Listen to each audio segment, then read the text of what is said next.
There we go. Ah! Hello! Did you just get scared? No, I did not scare myself in my own stream. Okay, there you go, actually live. Yeah, we live. I was told that in this group of 7, I was apparently Chihiro. I was wearing my, like, really brightly colored, like, gimmick Hawaiian shirt. I didn't feel very Chihiro, so I kind of switched up and went for the darker themed aura aesthetic, which just kind of makes me look goofy. Feels more Shiba, low-key. Yeah. Isn't that his original Yeah. design? Wasn't he supposed to have a Hawaiian shirt? Ooh, Yeah, Shiba. I could see it. Isn't the artwork where he's got that on? Yeah, that's in his like OG design. He has it. What? Oh, we were robbed. What the hell? Much Shiba like in the Hawaiian shirt, Look. it will not be seen on screen, just like Shiba. Yeah. Bro, that dude's Ooh. allergic to being on panels, man. Greatest sorcery doesn't appear. That's what it's about. And we don't even know what his sorcery is. We just know he specializes in teleportation, and that he has another sorcery on top of that. Well, like his actual sorcery, since teleportation is just like a technique. Yeah, he's just the pinnacle, innit? He's the GOAT. Yeah. Yeah, we never see in All Shiba. right. Good thing that dude's not a father, right? Jeez. He pretty much is at this point. Not sure he's a very good Bro one. went out for the milk. Just didn't come back. Yeah. All right, so how do we start off this theorizing thing, Mr. Moderator? Who's gonna go first? I mean, I think we're gonna give it like another 5-10 minutes to give Noah a chance to get in. Noah. Actually, it's a good idea for me to have checked this first. Is anyone other than Tiberius on a time limit, like a crazy time limit, or in a rush to leave? So I can order people. No, I don't got no time limit. I'm here for the long run. Yeah, I'm here for about an hour and a half. Okay, Yeah. that's fine. Yeah, it's actually same with me, Allons-Y. So yeah, if anything, me. Yeah, that's fine. Cool. Appreciate it. I think we'll probably do, in that case, Tiberius, Dice, and then whoever the fuck actually wants to go. Yo! What's good? No, Hey, what's going on? We got everyone. Alright, we're all in here. Nice. Let me just adjust this real quick, and then we should be good to go. Cool. Alright, you guys can hear me, right? I'm sorry. Yeah. Yeah. Sir. Okay, cool. Everyone sounds fine on my end. Cool. Alright, chat. You are... What are you saying? Let me have a look. Sorry, you'll come to realize very quickly that I'm horrific at streaming. You summon the whole Kagura Avengers? Yeah, bro. And someone called Kagurabachi JJK with swords. Alright, on that note, let's ignore chat and get straight to business. So... A great start. Very, solid start. Shiny's in here too, that's nice. But yeah, we're gonna start off, basically, we're going in order today. A creator each basically gets 5 minutes or so, depending on kind of how it goes, to present a theory. And then, after that 5 minutes, we're gonna have like a discussion slash kind of Q&A like type period. I need to take these dumb glasses off, they're doing my head in. Alright, and then, yeah, we're gonna discuss, we're gonna see what chat thinks, we're gonna see what like the other creators think, kind of flesh out the theory a bit, see if we think it's smart or like utter complete trash dog shit, and then basically solve the entirety of Kagurabachi in one stream, because that is kind of just what we do. Hokusono was logged in, bro. He's watching. Oh, he 100%, man. But I know he is. Alan's in the community, I'm telling you. He knows. I'm in his DMs, he knows. He's in giving the me all the walls. secrets. He's in the walls, man. Fucking walls. Right, so we're going to start off with the world-famous Tiberius, and I am... Let me know, and I will start a completely organized 5 minutes timer, and see how that goes. Start looking at your phone. Yep. Yeah, all right, I'll start now. So mine's called the Rakuhiro reunion theory. We all know like Hokuzono is heavily influenced by Naruto, and seeing as Chihiro is going down a path that doesn't seem to like have a happy ending for him as an individual, I can see Hokuzono giving Chihiro a new lease on life, as well as rounding out his character by allowing him to see and speak to Kunishigi one last time. Just as Minato and Kushina appeared when Naruto needed them the most, Kunishigi will appear in Chihiro's mental state when he fully syncs with the enten and alters its true round for the last time to basically realize the vision Kunishigi had when forging it, destroying the Magatsumi. Chihiro will see Kunishigi as the same person he was in chapter 1, a goofy dad. You know, he won't see him as a warmonger or anything of the sorts. He can now look his father in the face and tell him that he's sorry he had to carry that burden that entire time, but also thanks him for not allowing the guilt from his past to change him as a father. With each of his final swings, Chihiro will get like a heartfelt sentiment or affirmation from Kunishigi, and with the final swing, Kunishigi will tell Chihiro, "I'm proud of you, but now look towards the future. I love you, son, and oh yeah, don't worry, Shiba's down here with me. He says hi." So, and we know there won't be too many opportunities for Chihiro to smile, like throughout the story. I mean, recently we just got to see Chihiro like truly smile as he reunited Yuri and her father. This time we'll see Chihiro smiling from the bottom of his heart as he gets closure with his father, and as Kunishigi fades away, we'll see the Magasumi break. That's my theory. I see. Okay. I love that you put Shiba in hell. I yeah, love that. Shiba going straight onto hell. Shiba's down here too, by the way.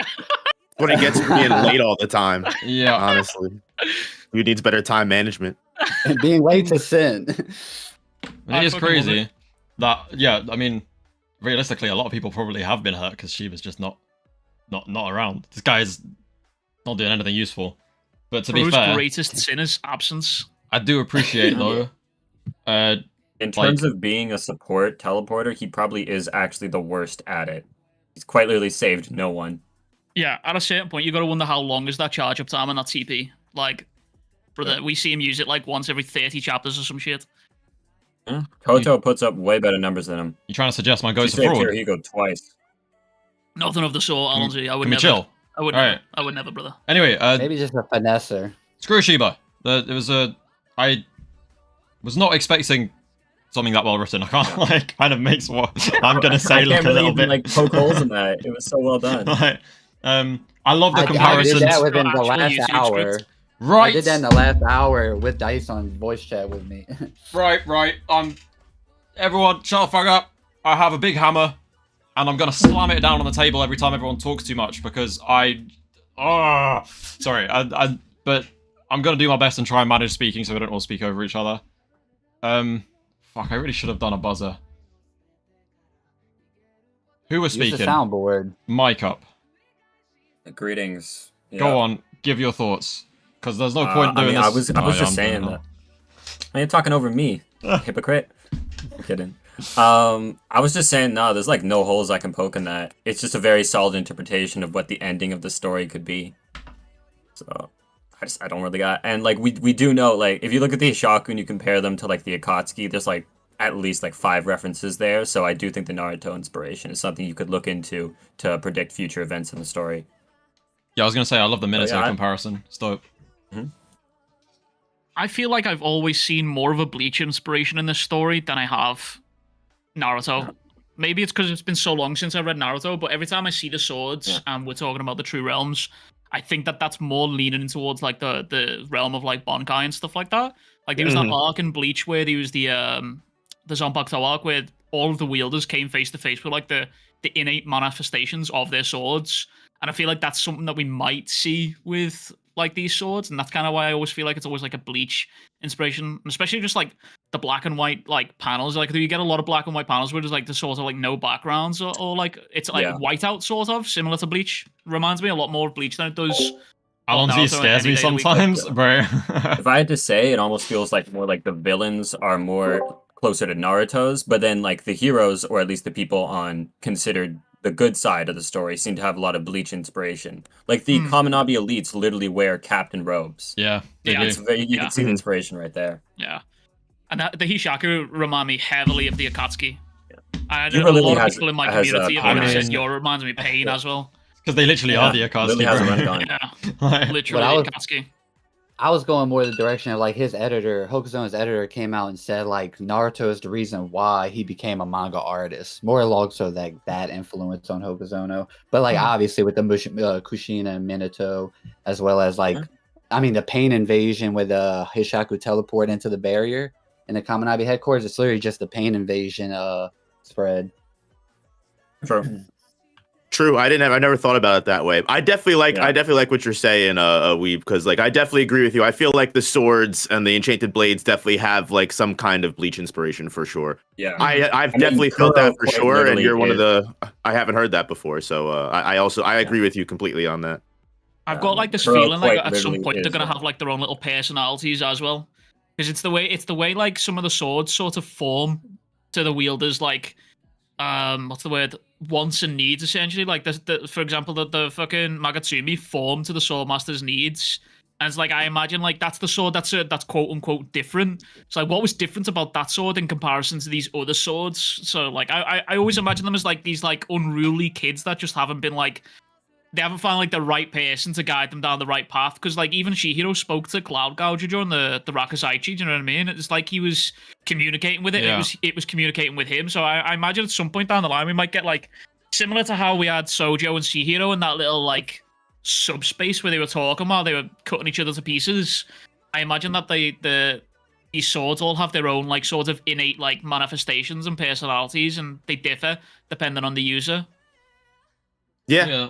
I definitely think so, and that would kind of like flow right directly into like what Tiberius is kind of saying, right? Because then like let's say that spirit ends up being like the last kind of fragment of like maybe like Rokuhira's like soul or something like that, and that's how that kind of scene can even happen in the first place when Chihiro reaches like the utmost possible true realm or whatever you want to call it that you possibly can. It's interesting. To tag into Tiberius' theory as well, like when you see Kunishigi dying, the three things that like are constantly shown, or whenever 2 points, whenever Chihiro taps into the true realm, he always thinks about his dad when he's forging the sword. Like when he saw, I'm gonna assume the earliest time that he did it was when he fought Sojo and he broke the Cloud Gouger, because he imagines the forging of the blades again there. And then when he does it against Samori, he also imagines it, and you can see him sort of falling deeper because it's like the water, and he's like falling deeper into the true realm further. But I imagine when Kunishigi died, the three things that were shown was obviously his death, the three fish, and then the sword. So I imagine it's like, I wonder if Kunishigi sort of, the fish sort of embodied the will of Kunishigi, and because you also see that little fun bit at the beginning of the series where he's like talking to them and like they seek knowledge and shit like that, and he's like just having a little goofball moment with them. Yeah, I think he might be able to. I mean, we don't know like what his sorcery is or if he had one, but I'm thinking something along like he kind of did with like how Minato put his chakra into the seal, and that was how they were able to like manifest. I think it might be somewhere he just imprinted his spirit energy into enten, so that when Chihiro like fully like sinks in with it, he'll appear, and of course that would be his last battle. Yeah. We even saw it was kind of like almost like implied, right? Like with that last quick conflict Samura and Chihiro had, when Samura actually changes his mind. He's like, oh, you know what? Like maybe the fact that Rokuhiro made the enten in the first place has something to do with, maybe this was always Rokuhiro's plan in the first place, right? So it's like, it wasn't directly confirmed, but even Samura kind of like thinks about that. He goes, wow, you know what? Maybe this was your plan all along to stop the Shinuichi or stop what you created. Yeah. And we even do kind of see that right before Rokuhiro dies in the first chapter, when he's kind of talking to Chihiro about, you have to be able to accept the fact that when you make blades, it's going to cause massive amounts of death. And maybe creating the enten was his kind of repentance for that. He always knew that it was going to be important in some way. So yeah. I wanted to cut in there with a question for everyone, kind of related to this, more so what Weeb was talking about with like the swordsmith stuff specifically. There is a theory circulating at the moment, which I want to get your opinions on, that people think using Suzaku, Cloud Gouger will be reforged. I am personally not a big fan of this idea, because I feel like it defeats the point. But someone did bring up a decent idea about, and initially at the beginning of the story, Chihiro kind of sets his goal as being a swordsmith, a great swordsmith like his dad. And he kind of makes it very clear that he genuinely wants to do that, whereas now he's on a path that he's feeling he needs to do, but isn't what he initially wanted. So I am curious how you guys think him wanting to be a swordsmith will kind of play into his character in the story, and whether it will involve him crafting a new blade or a new weapon in the future, or even forging Cloud Gouger, because people have been talking about that a lot. So I'd be interested to hear what you guys think. I've always had the opinion that Samura can't use Suzaku on stuff that he hasn't cut. Like if he cuts someone, I was gonna say, yeah. Yeah, like Yeah, if he cuts someone and they've done damage, then he reverses the damage that that person who he's cut and okay. they've done. So I feel like maybe, I mean, technically, by that train of thought, Chihiro cut Cloud Gouger, so he's cut Chihiro. So he could potentially, but I've always just been under the impression because then it would just be ridiculously fucking overpowered. Yeah. You know what I mean? And I feel like Hokuzono is like kind of smart with that. Like he's done the same thing with Hakari and not just making him overpowered. Mm-hmm. Yeah, but if you look into like my biggest agreement for the Suzaku can only heal the stuff it's cut is when Suzaku is used on Chihiro, it doesn't take away the scars Hirohiko gave him or the scar he got from the Hishaku. Yeah, that's true. But also, there's also a flip side to that. When he remakes the hotel in the fight against Hirohiko and Chihiro, a lot of the damage to the hotel was seemingly done by Hirohiko. So there's a little, like, what exactly did he make? Is there still parts of it damaged? Did he just repair what he cut? But I'm pretty sure I'm on the side of Suzaku can only heal it's destroyed. It can't heal what's been done by other things. And I think with when it comes to Chihiro, reforging a sword or having any kind of anything like that with making a sword or repairing it, I think him becoming a swordsmith is like a dream that is no longer possible. Like he had to surrender that dream for this revenge. It's like maybe at the end of the story he can become a regular swordsmith after it's all said and done. He destroys the blades, but I think this journey, he can't be a swordsmith until he's done this path of revenge. Yeah, I think the main thing for me about especially the Cloud Gouger theory is at the moment the whole point that kind of we've been going through is that Chihiro has been realizing the enchanted blades and even the wielders are not necessarily the heroic things everyone thought they were. They just are better off not existing in the world. So reforging an enchanted blade or creating a new one that is the same as the others and that it's just powerful kind of defeats the point.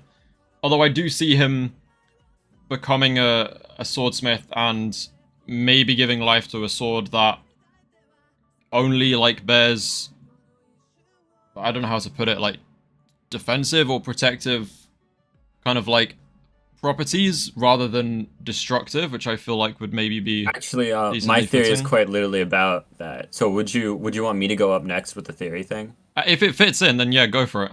It perfectly fits in.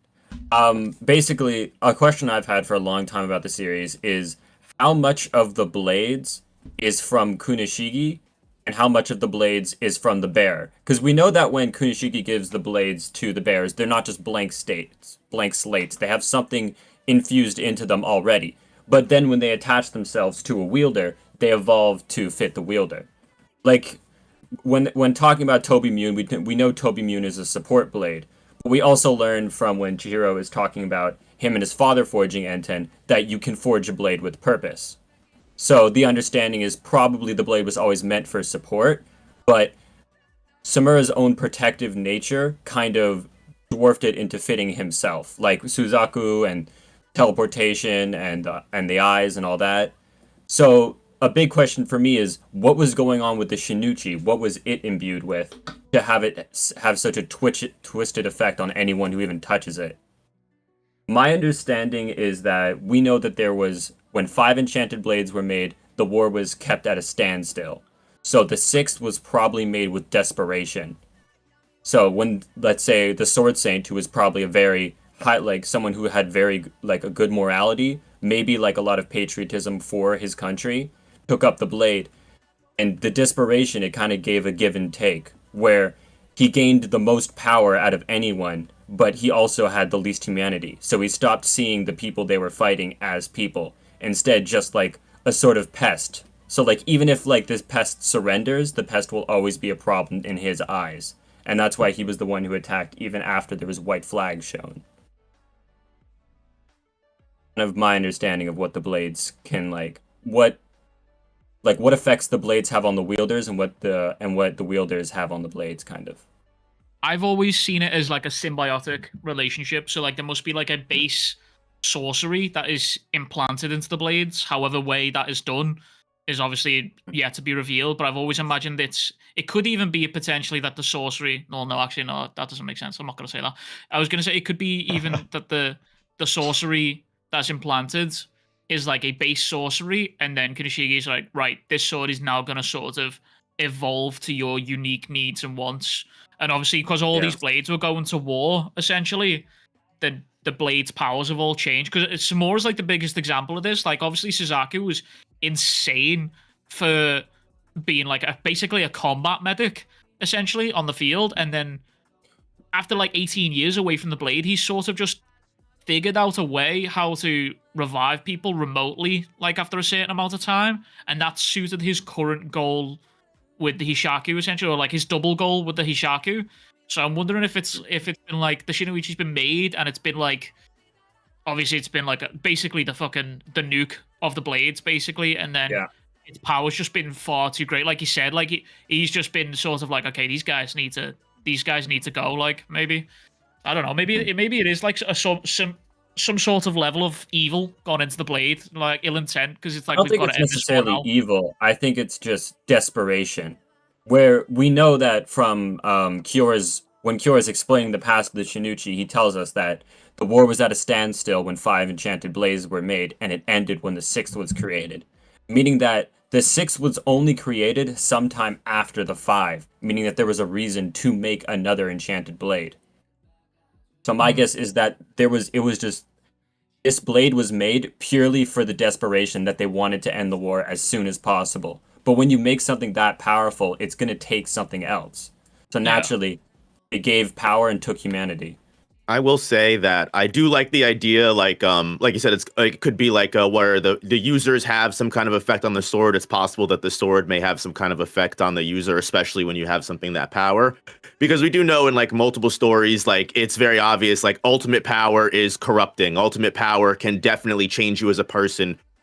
Because one thing that I always thought is interesting is that supposedly the Sword Saint was not just like the person that Kunishige trusted the most, he was supposedly Kunishige's best friend at the time, right? I'm pretty sure that was said. So it's interesting. Most trusted ally.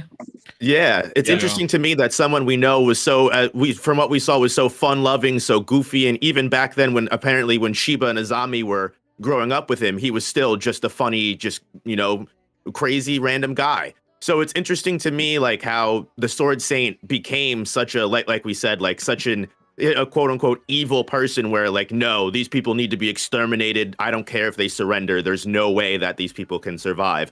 It's almost like, is it possible that the Sword Saint was a peaceful person and the absolute power eventually corrupted him in a way where the true realm of the Shinuichi actually ended up taking him over? Or is it another way where maybe he was always like that, and maybe who changed was Kunishige?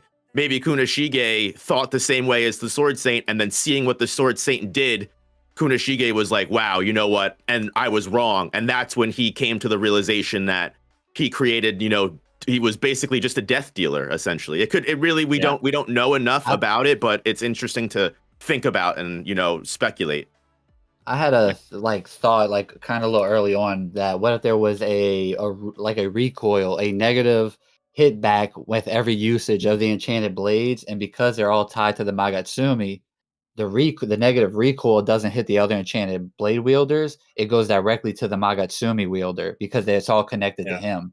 So like he would get that negative energy recoil, but I mean that doesn't really seem likely. Well, so far from what we've seen, putting aside Cloud Gouger, so far with most of the enchanted blades that with their original wielders, we have seen that they do tend to do a big give and take.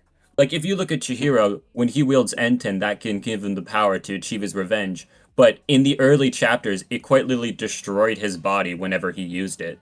And then something like Toby Mune, you give it to someone who's as protective and as supportive as Samura, but the thing is, it also allows him to see everything that goes on in the battlefield, meaning he's not only seeing the enemy die, he's seeing the people he knows die at all times.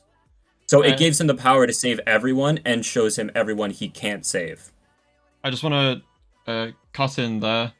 I kind of just let that conversation run, because the question I wrote down for after that theory was, what do people think about Kensei either being corrupted by, or the Sword Saint being corrupted by Mogatsumi, or whether it's vice versa, but you guys are pretty much kind of giving your thoughts on that. Yeah. I do just want to quickly give a chance to Dice and Cal. Obviously, no pressure. If you guys have any thoughts on either of the last two theories, because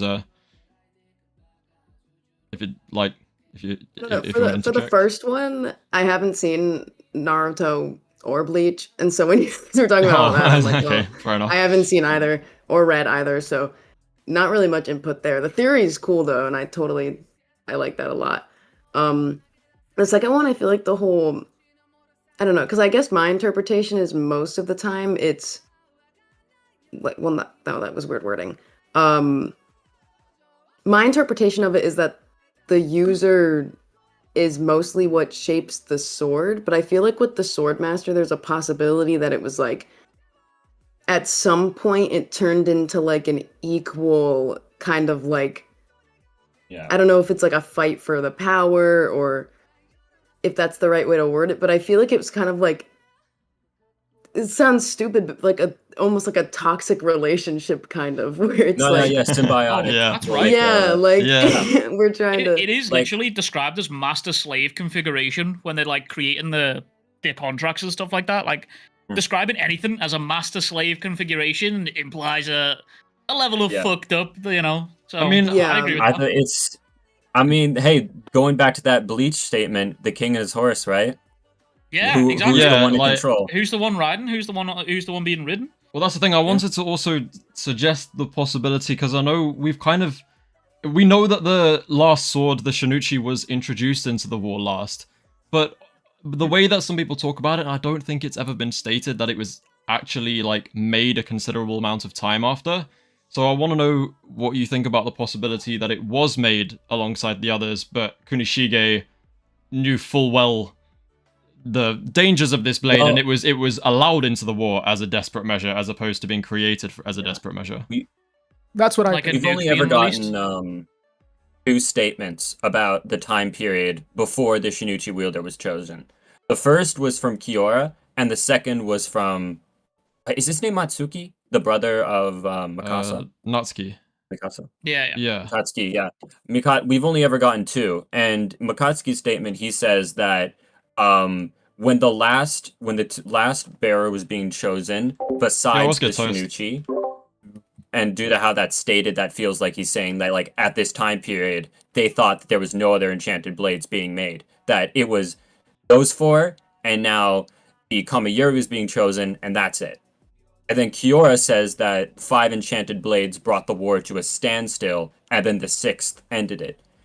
Now, maybe there isn't a huge time gap in between that, but there was some time period in between where maybe like people besides like Kunishigi's inner circle just didn't know about the Shinuichi. Dice, you were gonna say something about the last point, I think. Yeah, I'm of the mindset that the moment I do think he made the Shinuichi shortly after making the 5. I'm not sure how deep into the war they were when he forged that one, but I am of the mind that he knew it was dangerous the moment he forged it. And I do think that essentially the Shinuichi is what corrupted the Master Swordsman. I think we're going to get some backstory about how he was probably like the perfect soldier, like the perfect hero. And it's not until the Shinuichi completely taints him that he turns to what we see. That's what I think. All right. Okay, I got the Viz translation for the panel I'm talking about here. The 5 enchanted blades he forged turned the tables on the war, and the 6th one led our country to victory. Yeah. So that implies some pulled it up time as well. gap. Just to have a little recap on that. As some of you may have been. It's during it's chapter 31. Yeah. Yo, Toast, thank you for the $5, bro.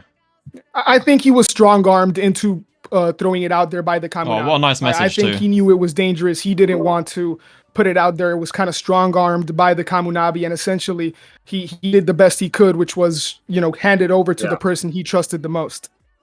Yeah. And then in the statement from Mitsuki, he says, it is the final sword, comma, apart from the Shinuichi. Yeah. So, yeah. So I think that means the public or just anyone outside of the main circle, so like Kunishigi, the Kaminabi elites, Shiba, people like that, they didn't know there was a sixth blade if it was even in production at that time. Right. They only knew about 5. Yeah, I mean, I guess that makes sense considering... I don't know, the reason why I thought about the Magatsumi being made at the same time but only released later is because of the wording of that, where it was like...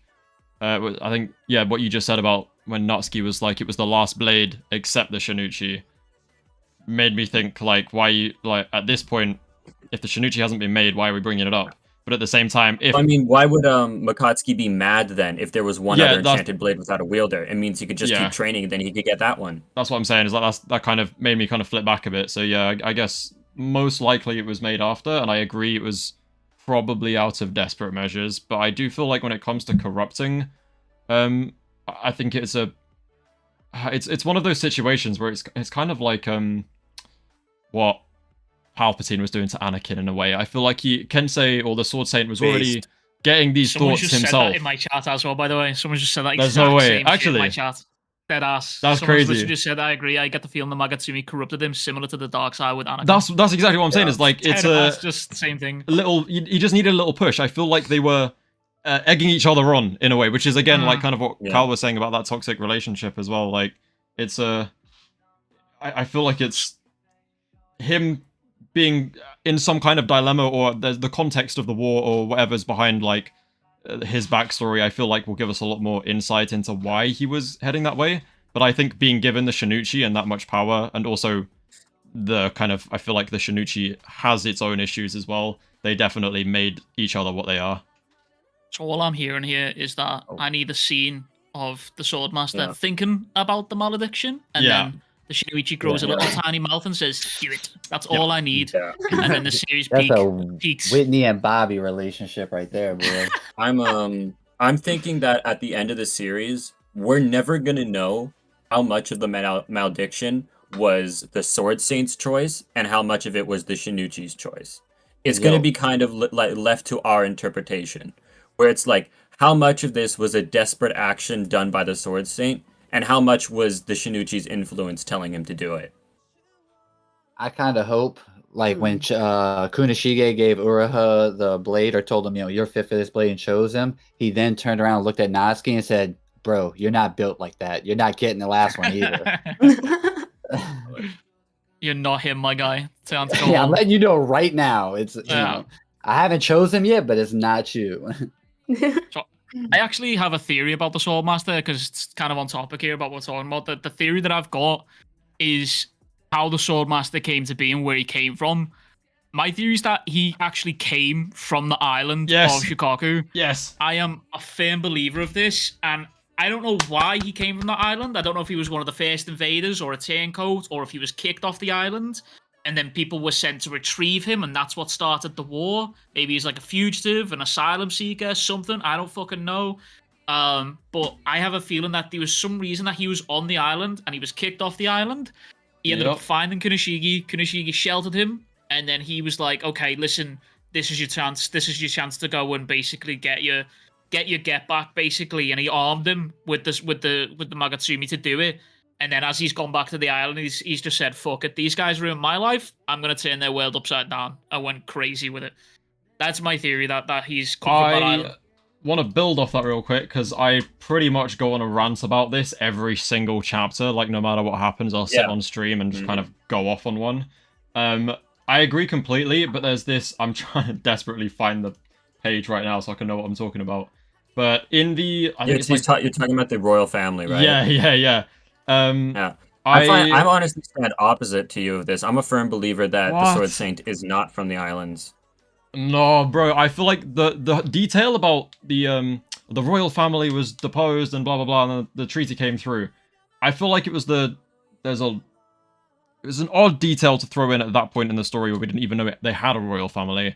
I feel like, as someone who, if he's from the island, I feel like he defected with Daten Seki and brought Daten Seki to Kunishige, and I feel like I don't feel like it was a resource that was necessarily just available for everybody. I think you would have had to have some position of power to get your hands on enough to, bring it over to Kunishigi. Yeah, go ahead. I will say the one thing that I do like about that, Papa Weeb, is that legitimately, that would explain why when Shiba thinks back to when Rakuhiro and Azami and him were growing up, the Sword Saint isn't in that flashback.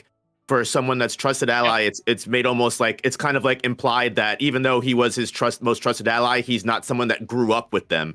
So it's possible that, like you said, like maybe he took him in after the fact, or maybe there was something that occurred afterwards that brought him into Rakuhiro's life.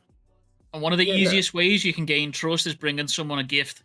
If he's turned up from the island while they're in times of war and he's just said, yo, here's this crazy ass nuclear stone that I got that I just so happened to have my hands on. You're a forger. You know what to do here. There's definitely a way that, like, if you're at war and you're a big patriot and your country's at war and you have the potential ability to stop that war and someone comes to you with the ability to be like, yo, if you use this is it. You're saving the country here. You're more than likely going to trust that person. You're more than likely going to try to use it and profit from it, essentially. I also don't think the way it's worded as well, because they say that the data sector was discovered, quote unquote. I think some of that shit I think that was when they're in the hotel when Chihiro was talking about it. They talk about it as if it was discovered naturally, and I don't think that's the case at all. I think maybe if they've like landed on the island by accident, found it, took it, and then the islands retaliated because they've stole their resources. And it's been like a war over resources rather than it's just been, oh, we just happened to find this type of thing. Because I feel like there's a lot of like analogies to like sort of like real life events and wars for like resources that go on within the series. Like a lot of like small undertone analogies for like real life political events that go on within the series. So I feel like that's kind of something that Hokuzono was hinting at. Because I know a lot of people were talking about when that chapter happened with Chihiro and he was talking about it. Oh, fucking hell, what chapter was it? I think it was like 64 or something. A little bit later, 65? No, 66 or something. Yeah, 66, they were talking about it. Everyone was talking about how they thought that this was like misinformation because he specifically says that's what they taught in schools, but that's obviously not the truth. So, and then we're also aware that Yura's been a big proponent of spreading misinformation. Like, he was literally spreading flyers with misinformation in the town that Samura was living in, do you know what I mean? To engage in political warfare, essentially, against Samura and get the townsfolk to turn against them. So it does make me wonder how much of the information that we found out is legitimate information and how much of it has been changed and manipulated to make the Japanese main island look like the good guys and looked like they were vindicated and going over to Shikoku and just annihilating it like that. That was like, exactly my first. Oh, go ahead. I was gonna say like that's what we're kind of getting to the territory of what I was gonna talk about for my theory, in which I won't try not to drop any like actual spoilers. I'll be very coy about it just in case. But that kind of thing there about the like misinformation and the way that people are being manipulated, it does remind me a lot of Attack on Titan's kind of themes, and I feel like a lot of the aspects of the story, especially with like the island and mainland aspect, is making me feel like Attack on Titan in reverse in a way, like we're seeing the other perspective. And that's like where a lot of the misinformation stuff kind of plays into that, I feel like. But go ahead, Noop. So what you were gonna say? I was just going to say that I definitely agree with that, because that was the first thought I had when we first got information on Shokoku, and they were like, oh, this island just randomly appeared and they started attacking us. Like my BS meters immediately started going off instantly. I was like, yeah, this sounds like they wanted to just invade this island for their resources. Like, that was the first immediate thing I thought of when I heard that. I was like... So yeah, I completely agree with that. I think that's a good possibility entirely, that it, like you said, especially that we know Yura's and Hirohiko's, they've all been implying that there's so much propaganda and misinformation that's just been leading for Japan, the country, to be the right in this situation. Yeah, it definitely is direct correlation to like real world imperialism and real world nationalism and stuff like that. Without a doubt, he's definitely definitely trying to hit on that for sure. Y'all don't. It sucks when an island just randomly appears and attacks you, though, right? Bro, exactly. Yeah. Oh. Like y'all Like- have never dealt with that struggle before. Happened to me the other day, man. It's awful out there. Just pops up and Anyone else want to propose their own theory now? I feel like Dice, you should probably go ahead because I think you and Ty need to leave earlier than the rest of us. Yeah, no, I mean, and it actually kind of builds on this a bit, like actually deviates slightly, because my theory is that essentially Kunishige is from Shikoku. My theory is that the Rakuhiro are like a legendary family of forgers, or were for the royal family. The way I'm thinking is that the royal family throughout the years just turned into like an oppressive regime and pretty much became paranoid of countries like Japan, invading and taking their resources. So they become an oppressive regime. And what I got in mind is that at some point, one of the weapons forged by the Rakuhiro is used on their own people. And that's essentially where potentially a Kunishige's father draws the line and essentially threatens or declares that he'll no longer forge for the royal family. And what I'm thinking is essentially the royal family finds them disposable things they've done enough, accuses them of treason, and wipes them out. I think Kunishige then fled to Japan, potentially taking Datanseki with him, potentially with the Swordmaster, if they're both from Shikoku. And I think this adds like a personal motivation to why he wanted to forge the blades. It wasn't just, ending the war. It was also avenging his own father. I do like the idea that this little backstory and character arc for Kunishige kind of parallels Chihiro's, and it brings Kunishige, like, he's not just this like altruistic figure that always had good intentions. He also went down a dark path and was able to bounce back, learn from his mistakes, pay the consequences, and still kind of properly raise his son. And the way I see it, like, Chihiro, at some point, there's going to be a fork in the road where he has to choose between, avenging his father or prioritizing just destroying the blades. And Hokuzono likes to do a lot of this back and forth where we go to, we get context from flashbacks that are relevant to what's going on in the moment. And I think at a crucial point, Chihiro's just going to have to let go of his bloodlust. And I think him learning that his father kind of went through a similar journey will allow him to do that, because we've seen him that he's been able to guide Samura out of his guilt, but he's yet to do the same for himself. And, there's the Rakuhiro eyes, and yeah, that's my theory for today. No, I was gonna say, like, the thing I really do like about that is it would explain a lot about Kunishige's understanding of Datanseki, and specifically why, like, not just things like the Rakuhiro eyes and why he's the only one able to craft the blades, but also because the thing that I always get caught up on is, like we said, 5 blades were introduced into the war. And we're told that after 5 blades introduced, they are stalemating whoever the hell is invading, which means these guys have to be absolute monsters to be stalemating 5 enchanted blades. There's an implication that who they're fighting is on a similar level of power, so it would make sense if an enchanted blade, or like that kind of power, is something that is not actually that uncommon on the island, because people have knowledge of Datanseki, and if Kunishige actually was a established, craftsman or swordsman, and someone who had a lot of knowledge with Datanseki would be able to just, replicate that power, and it would make sense why it was so even, because that's something that's always confused me, is how 5 enchanted blades were only stalemating, and then the Shinuichi would be something completely new. But yeah, I think that's the thing that would be explained the most by that theory. If anyone else has any thoughts, please feel free. I do want to add just one. I do want to add one last thing. I'm sorry. It's that, there's this theme about like fallen heroes redeeming themselves, right? Yeah. We just saw it with Samura, and we're gonna see it with Chihiro, right? He's not a fallen hero, right? So I take that back, but I wouldn't be surprised to see something similar with Kunishige. That's it. I'm for that, but I'm kind of like the opposite for that, where I don't believe that Kunishigi is from the islands. My belief is that Chihiro's mother is from the islands, and what I've kind of come up with is that Chihiro's mother was probably the first civilian/non-combatant the Sword Saint murdered in cold blood. Oh, Because that's brutal. Kunishigi's inner circle because how it goes is you have the elites that know all the truth of it, but then the elites didn't even know about Chihiro. Like when they went to that meeting, they were like, Chihiro's Kunishigi has a born son. after the war. He looks though, like him, right? but yeah. So It wasn't he there like a couldn't be the handful first. that knew?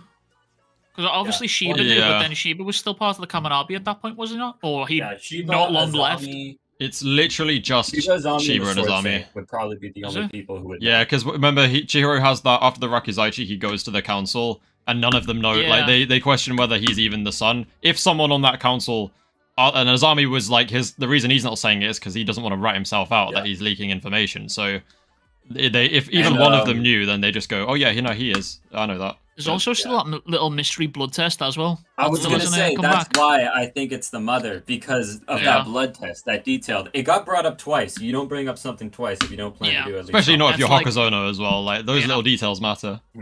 Yeah, that's something I actually really fuck with in this story. It's like it's very subtle, like just name drops for people. Like he name dropped Subaru, the other sword wielder, and like everyone was just sort of like, oh, that was just so casually dropped in there. Like the dude's he's just got his own little sushi restaurant and he's just chilling somewhere, and we just got his name.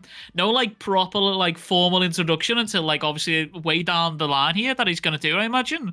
But I like stuff like that where he just little nuggets of information just drip fed to us. I like stuff like that. I'm gonna take this opportunity to glaze my goat again. But that chapter the beginning of that chapter with Yura in the middle of a kid's playground for whatever reason, and he just casually drops, oh yeah, by the way, Shiba's the pinnacle of sorcery. Anyway, how are you doing today? And it's like, okay, cool. And then there's when he beats up the toe off screen, and what's his name? Is it? I want to say Edgy, but it's not. It's Enji, yeah.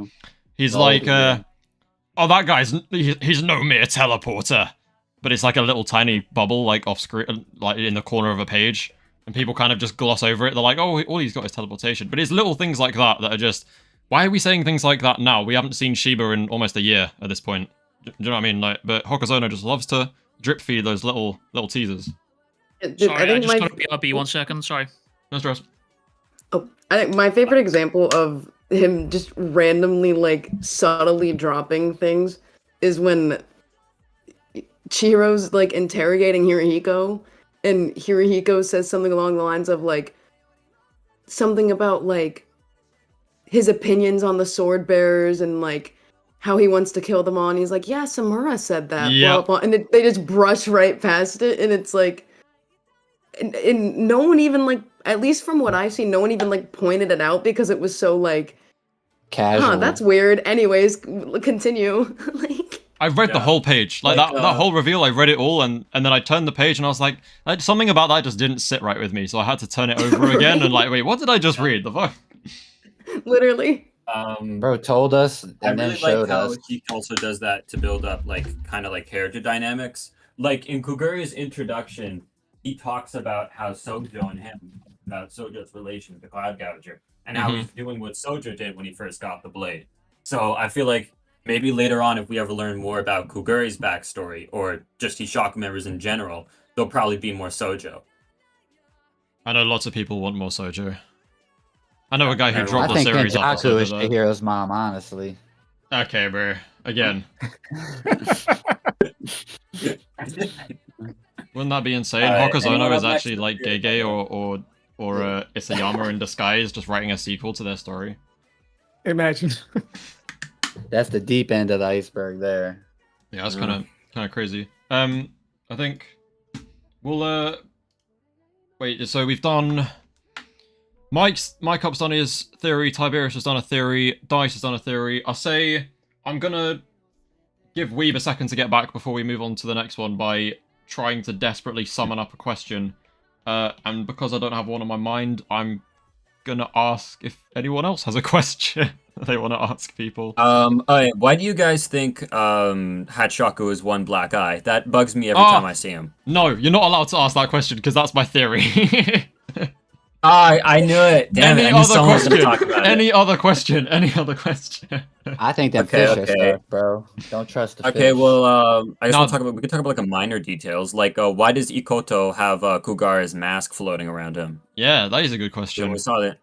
Yeah. That mask was also was- I- implanted in his face. Like, it's Yep. not a mask. It's actually, like, in his Yeah. face. Like, is Akuto alive? I kind of assumed it was like metal sand.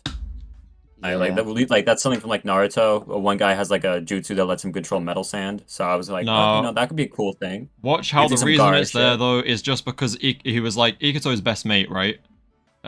He was. And he obviously he got hoed by Sojo. They all got like, I'm still upset Shumi died, but yeah, they all got slammed by Sojo.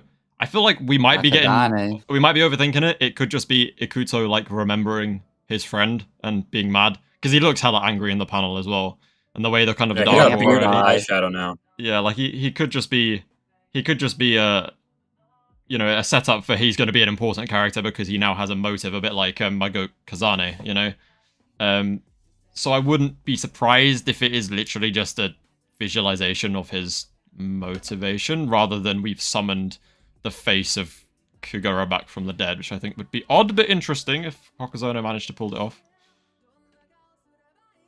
That mask is Yeah, like the equivalent of Nanami's blade. Oh, so you think it just Oh. like has his sorcery? Maybe it that would be dope. amplifies, or somehow he could use it and it amplifies his sorcery with it. Go ahead, Carl. Oh no, I was just saying oh because that reminded me of Nanami. Oh. Fair enough. Oh, twin. Alright, wait, Weeb, you back? Yeah, I'm back. Sorry, I had to be a dad for a second. Alright. Okay, Dad. All right, Cal, did you want to go or Weeb? Did you want to go? Who wants to go? it's I've between been- Noah, Yeah, I think Weeb, we and Cal. did one. yeah, we did a we split. went. Cal, your turn. Am I the Yes. last one? No, we still got Noah Sure. and me. No, we Oh. still got Allons as well. Oh, cool. Okay. I guess I'll go. All right.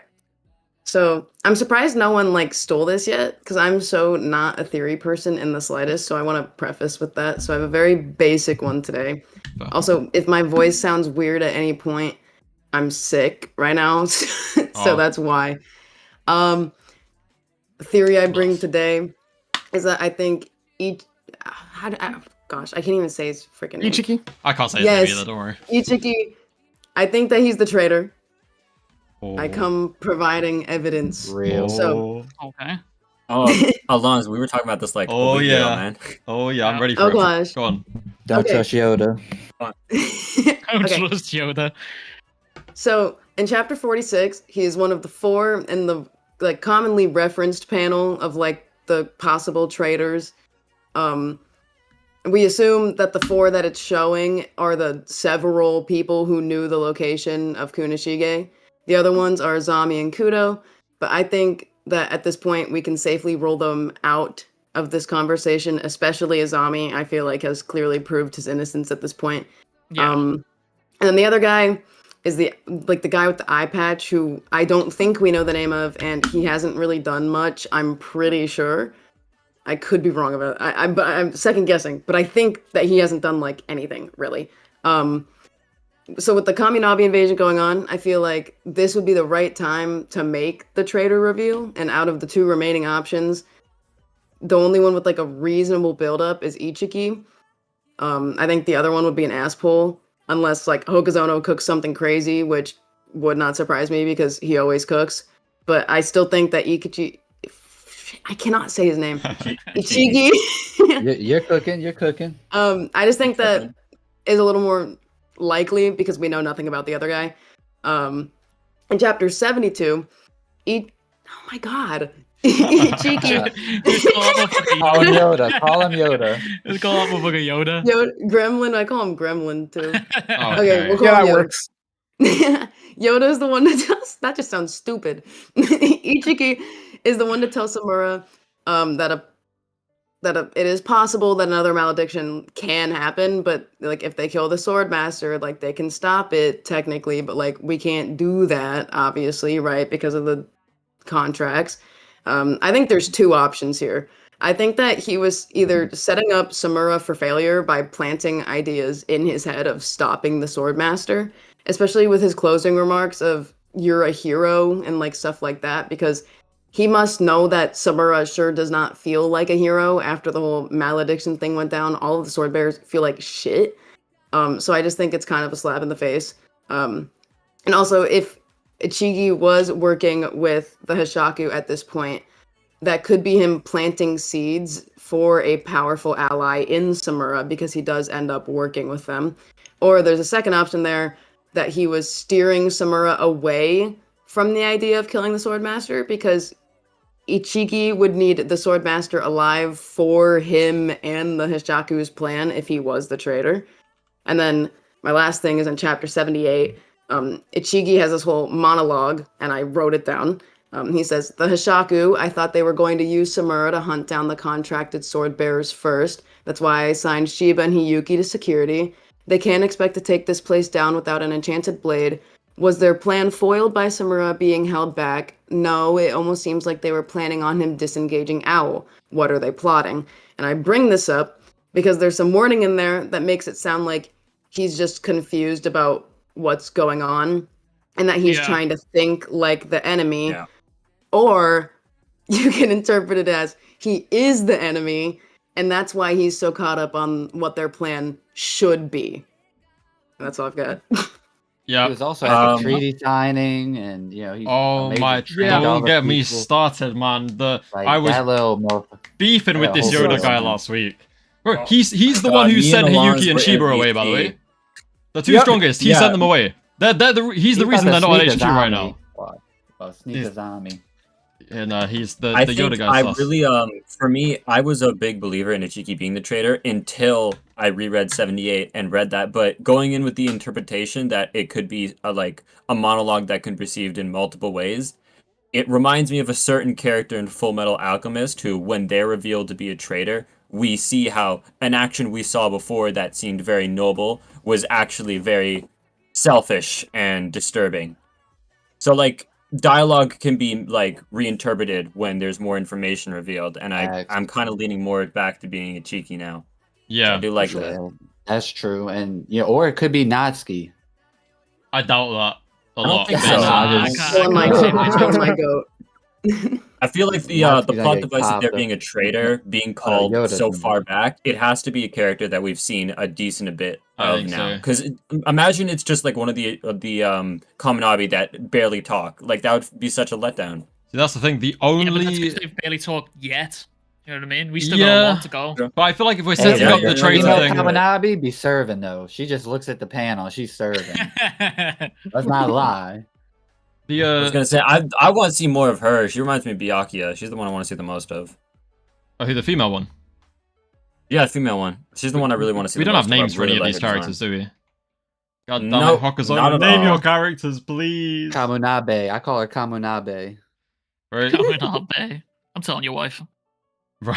Yeah, she knows. That's why I sleep on the couch. Let me stop.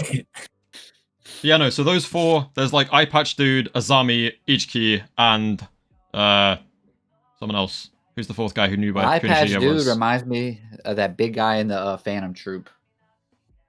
Ubergon? Franklin or Ubergon? No, not Ubergon. They do it Franklin. with the finger. Franklin, yeah. Yeah.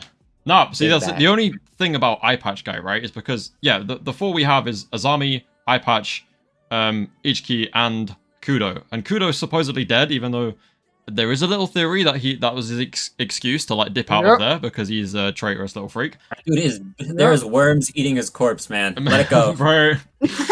And then Ichiki, or Yoda, whatever we're calling him, he's got them because sending Shiba away, sending Hiyuki away. Remember that I'm going to keep bringing him up because I'm a glazer, right? But Yura was sitting there, he was stressing about Shiba. We need to pinpoint his location. What's the best way to do that? Use Ichiki to make sure you know where he is. Oi, Shiba, go over there and do this. Alright, we know where he is. So then, the only thing, again, was that, 78 page where he's, wondering what the hell the Hishaku's doing. But I can totally see that just being he is not clued in on the plan. And then, what we have is Eye Patch guy who has absolutely no setup, no name. The only thing, possibly, that I could be a little bit concerned about is if he takes off the eye patch and has the same eye as Hishaku is, the only kind of suspicious, very stretchy thing. And then Azami, I think we've cleared. Which means Ichiki has to be the traitor, because it has to be one of those four who know who Kunishigi was. Unless it's just a madness that Hokuzono's pulling. It has to be him. Yeah, plus it had to be an elder member of the Kaminabi as well. We don't know when all these people actually became higher-ups. We know Azami's young, but we know for a fact Ichiki and the leader of the Kamanabe, they're visually shown at the treaty. They've been there from jump, so like they have the most information. Yeah, actually, it's a good point. I think if anyone else has stuff to say on Traitor talks or like any other ideas, then now's a good time if you have any kind of little theories. I think I got all my points out. I was just rereading through chapter 46 here after the Rakuhiro, and I was looking at the big guy. I don't know what his name is. I'm just going to call him Balliers, because he's got two big-ass balls dangling from his hair. It looks like his ears. Buddy. Some of his reactions, the way he looks around, he just doesn't seem surprised about certain things that are going on. Like when the fortress is being attacked, and they find out that everyone's got that in Sekai, there's like quite a few. Like, I mean, even Ichiki reacts like, and he's shocked that they've got that in Sekai and they're attacking a fortress. He seems to be the only one there just chilling about it. Like, and there's a panel specifically as well where he's just calm, cool, and collected, just looking at it. And maybe stupid. I mean, he could be stupid. Yeah, that's true. The Kamanabe are not on a good track for having smart individuals. To be fair, yeah, like, no, they're really not very. I still hate that they put the Shinuichi in the same building as the guy who used the Shinuichi to like decimate a nation. Why are they in the same building? Like, way to go, bro. You're just like tap dancing around them. There's even a supposed prophecy about the malediction happening in your country, and you're allowing them to be in the same like building. What can go wrong? Oh, some British humor here, but the Kamanabe just remind me of the NHS, bro. Like, they're supposed to be doing a good job. Brother. Up, man. they just have no idea. Everyone clap for the Kamanabe, yeah, good shit. Holy they fuck. spent half their budget on like Azami's executioner band. Oh. Could you imagine being like an average citizen in the Kagurabachi verse and like questioning what the executioner band tax is? Like that's got to be a weird feeling, right? Knowing your tax money goes to a band that plays when someone's being brutally murdered. That is actually a very good point, but at the same time, I would pay the same amount of money to see Azami walk out with a band. Right? I know, I'd pay for it. I'd be on the drums. Yeah, like I'd feel so patriotic. I'd feel so patriotic knowing that. No, wait, that's crazy though, because like Hokusono gave him a band and all this aura, and the fight was off screen. They just live up there? But the fight was off screen, brother. What's the point? Live there, like they're just there. It's ready at all times. Sunlight in years. Man's got an arena. Someone in my chat just said he's got an elimination grounds filled with JBL speakers ready to go. The enchanted drums. Oh, that's dope. I hope they're like I joked. Utahime. Just Azami gets like a massive boost in that arena as well. If like music she's just pop lock and dropping. She's pop lock and dropping in the corner. Have a little dance troupe. Bro, if it turns out that music buffs them, Azami's on Fraud Watch again. No. Oh, yeah. Forget us anything. No, the agenda will just never be stopped, brother. I'm telling you. I can already see it now. It'd be Nazi's music blaring. To be true. I just know that the first argument, like, bro needed a buff to fight a puppet. Like, you know what I'm saying? Like, that's all. That's all she wrote. Yeah, man. It's over for his reputation at that point. Do you know what it is? The worst. worst. Why are you still standing there? You should be running and thinking of this shit. Run back, homie. No, the worst part of the Azami agenda is when he got his hand fucked up by some fodder in the beginning of the story. It's just it ruined it forever. No I need blood, to no see him love. do something. Why do you only fight hired sorcerers? No questions for today, please. No questions for today. No glove, no love. Okay, but consider the hand thing was funny. It was funny, but agenda doesn't know what funny means. This is true. Like, I think it's funny that guy could probably just kill Kiora. Like, he could just walk up to him, start singing, and he's dead. Yep. Yeah. That's funny as shit. That is funny as shit. Kiora was kind of a bum without the Shinuichi, I'm not gonna lie, because he just had Storehouse. Hey, Oh no, He was Kiora moving in the mountains though Storehouse, as a character. He was carried by the Kyora's an toe. amazing character, but if that dude fights anyone outside the storehouse, he basically loses. He's not a good fighter outside of the storehouse. He's a senior citizen that runs an auction. All day pension. But I mean, hey, look at Ichiki out here, bro. Ichiki's like He's Yoda, 98. Bro, yeah, but that dude's ready to throw hands. Like, force is tomorrow strong, was got it, like, man. yo, you want to fucking spar, young man? You know what I mean? Like, that man was ready. Yeah. He's ready for the smoke immediately. Alright, I'm gonna say before we keep on agenda pushing, which I'm sure will just be the rest of the stream, No Op, I believe you're the last one left if you want to present the theory. Oh, and then me, I guess, but if you wish to present Sure. a theory. 100%. So this is like it's there's a little bit of evidence, but like it could definitely be easily disproven. But I'm just curious to think what a lot of you guys would have to say or feel about it if this is the way that the story went.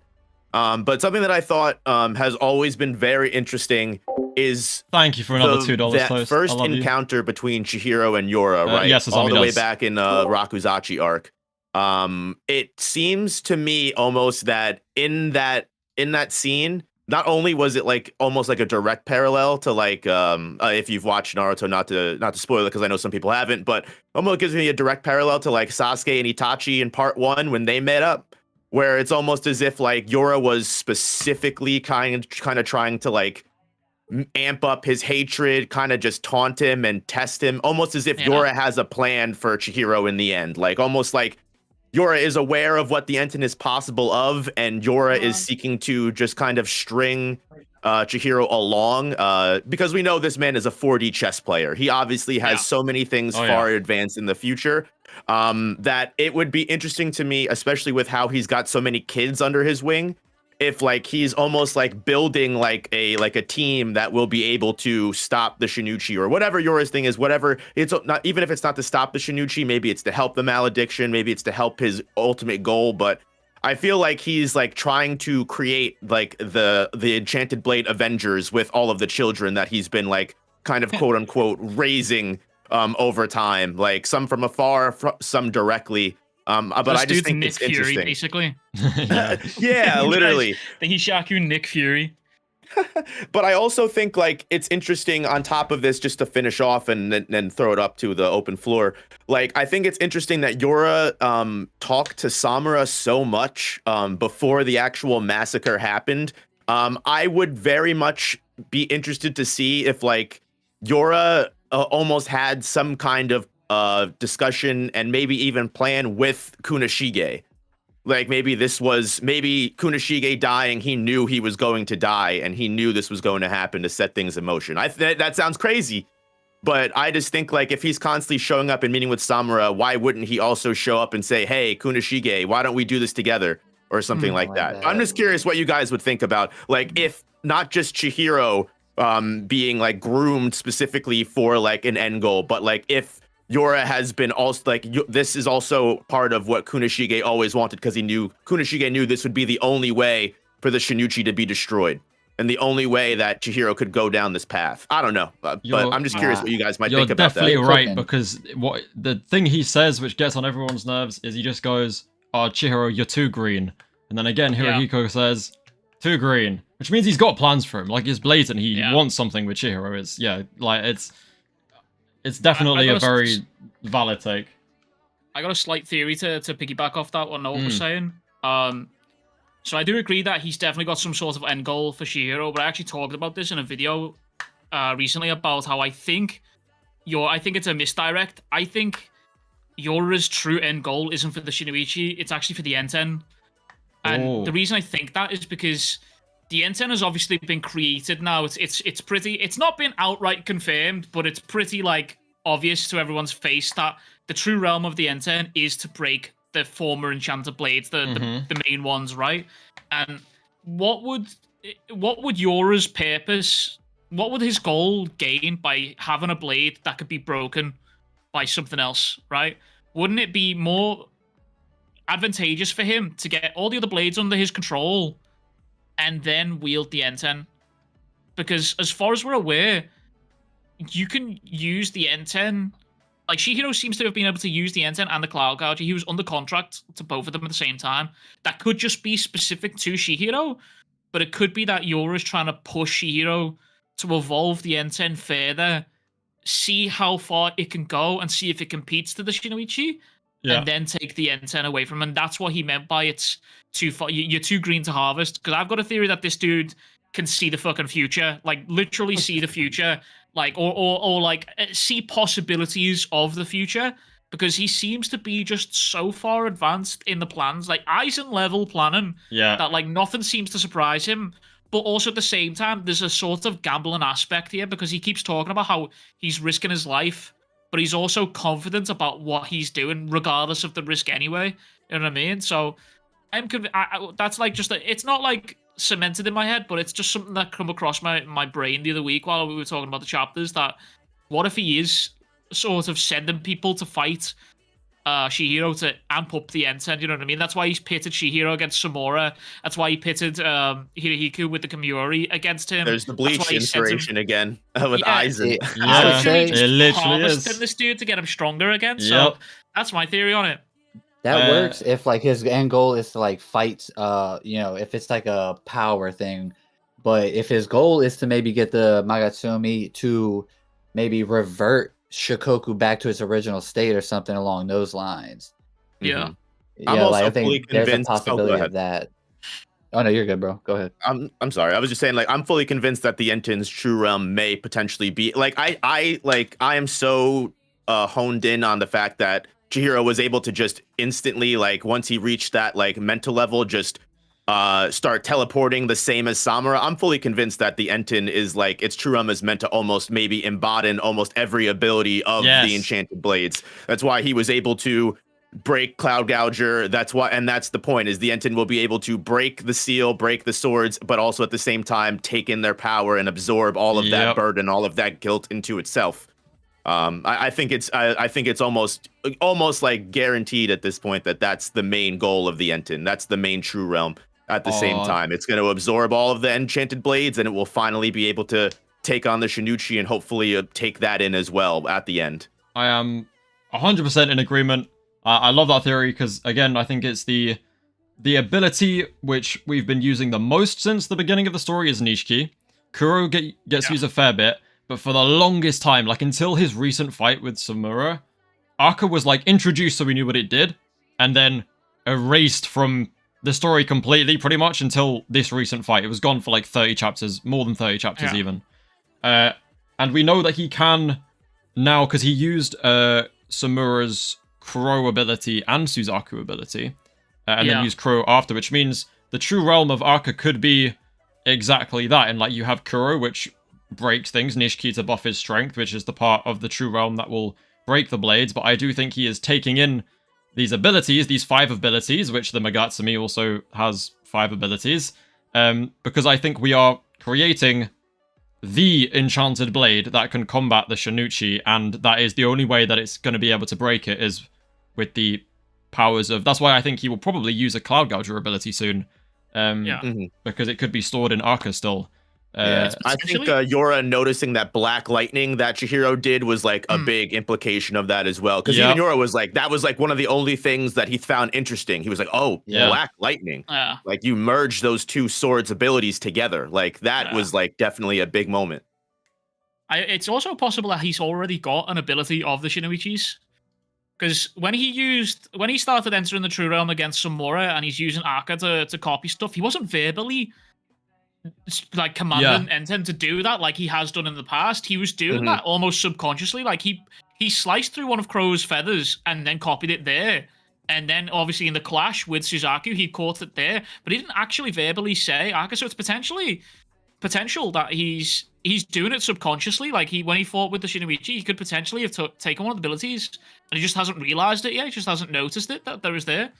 It could have even just been something as simple as that centipede that we've seen on the train when Hirohiko came to fight him the first time. Like, it could be something like that. Just, he hasn't realized that was actually... It wasn't like him slashing, it was actually the ability. It plays into his Rakuhiro eyes thing as well, where it's like okay, right. Chat, forgive me, I'm going back to my old ways, but it's kind of that Yuta Okotsu copy thing where it's like, you observe and replicate like almost flawlessly, like almost subconsciously. It's just an innate talent that kind of Chihiro has, because of, like, it's the same when he was doing EI White Purity. He's observing and then he's like, I can't do it 1 minute. And Kuguri's like, you're fucking useless. and then but the next second Kuguri's like, is freaking out because Chihiro's turned into EI White Purity God, and it's, that kind of idea of him being able to almost subconsciously master these things. What is it about power stealers in these series is doing fucking numbers, man? Holy. To No-Op's like theory, it's like Kunishigi basically gave Chihiro the tools and everything he needed in the time allotted that he might have had to deal with Yura. He might have gave himself up, but the allotted time to give Chihiro, time to grow and teach him like these values of crafting the sword and wielding a sword, which basically is the basis of Chihiro's like foundation as a person, which we see him like acknowledge everyone's ideals like head on.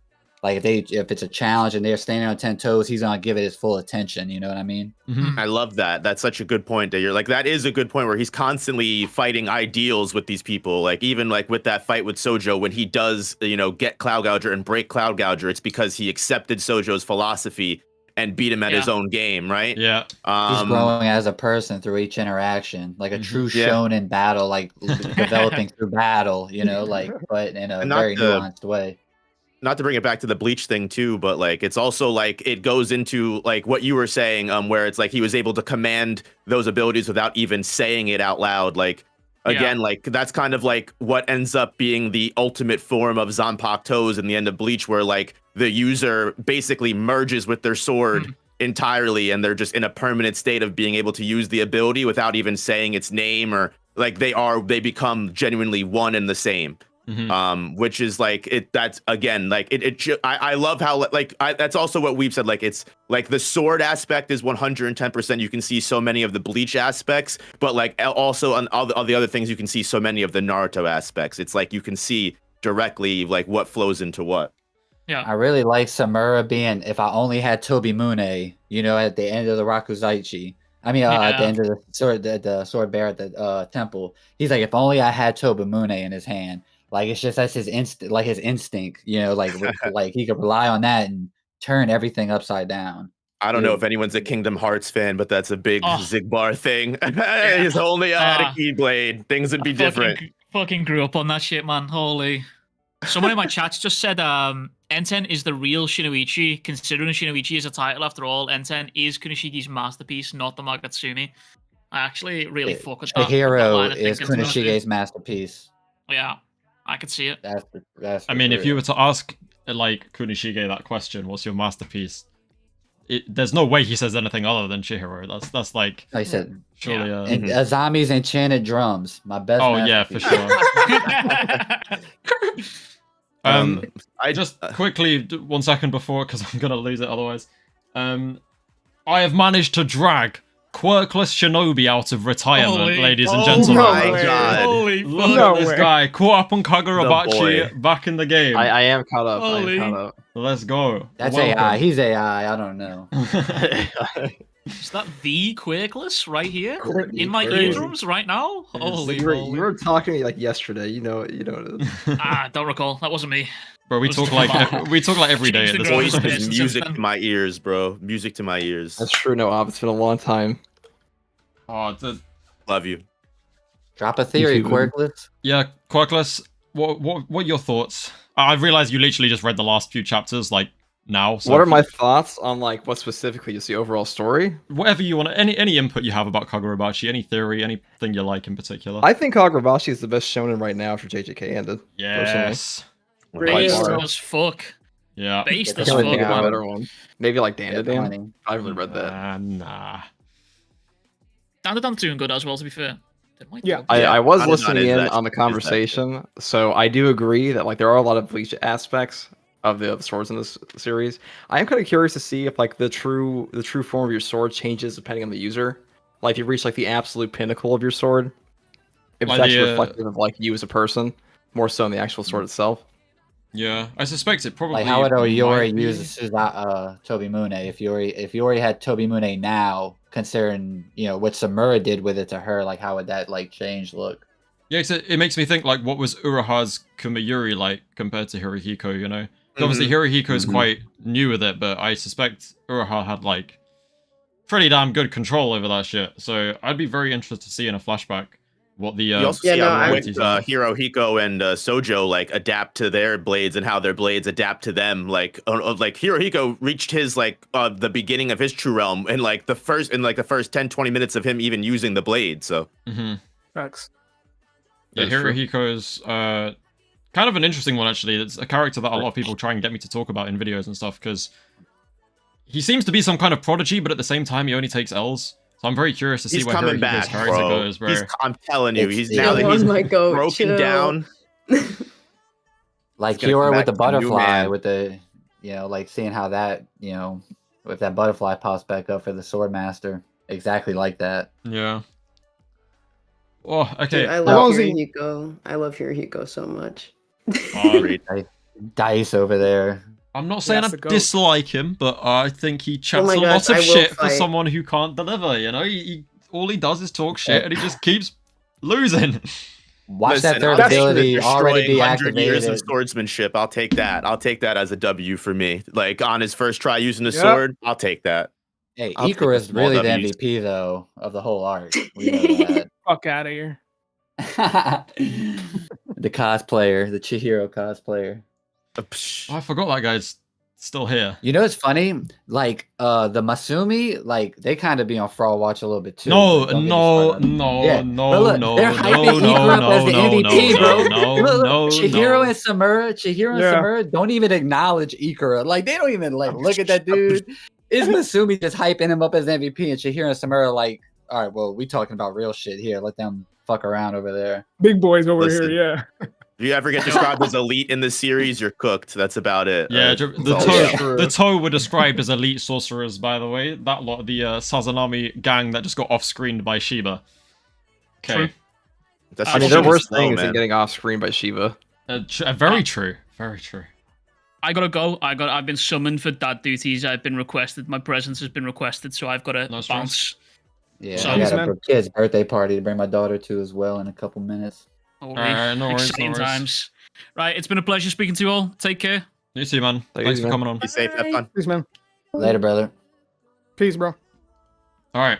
Man. No one else. Wait, Tiberius, I know you've got to head off soon. Dice Yeah. as well, I believe. Yeah, I'm good for another couple of minutes. Okay, that's cool. So, Mhm. at the very least, then I'll Yo, what's your theory? yeah, I'll run through my Hishaku. thoughts on Hishaku. So it's a little bit less grand than the theories you guys have been cooking up. It's a bit more niche, but I have a theory that. So I don't know if you've noticed, but with the Hishaku, they have their marks on their on their right hand, right? Pretty much all of them have it on their right hand, except Hatshaku has it on his left hand. And again, I think we've kind of concluded Hokuzono doesn't tend to do these kind of little things without a purpose. And it also just so happens that Hatshaku's right eye is the one that's all dodgy and messed up and blacked out, right? So my theory is that since we've been seeing Yura with his eyes, like when they kind of, go like the Sword Saints, all black and grayed out, the idea that a lot of people have is that the Yura is kind of, in a way, been possessed by the power of either, like, Magatsumi or the Sword Saint. Some people think that they are the actual, like, Yura is an actual extension of one of the Sword Saint's abilities, but what I think it is more likely to be is that the mark of a Hishaku, it's similar, maybe kind of similar to like a vessel in Jujutsu Kaisen, where every Hishaku is an individual person that has, like they were just born as normal people, not created or anything fancy like that, and that they are kind of have their own backstory, their own individuality in a way, because we know Hirohiko is kind of goes off and does his own thing, not like under one, they're not a hive mind, I don't think, they're not like Pain's bodies necessarily, but I think the mark probably gives them all this trait in which the power of Magatsumi or the Sword Saint can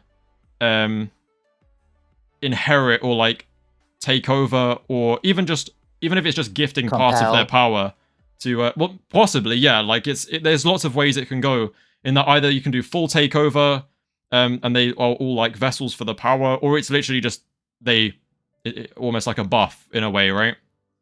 In that they just get a portion of the Sword Saint's power, or Magatsumi.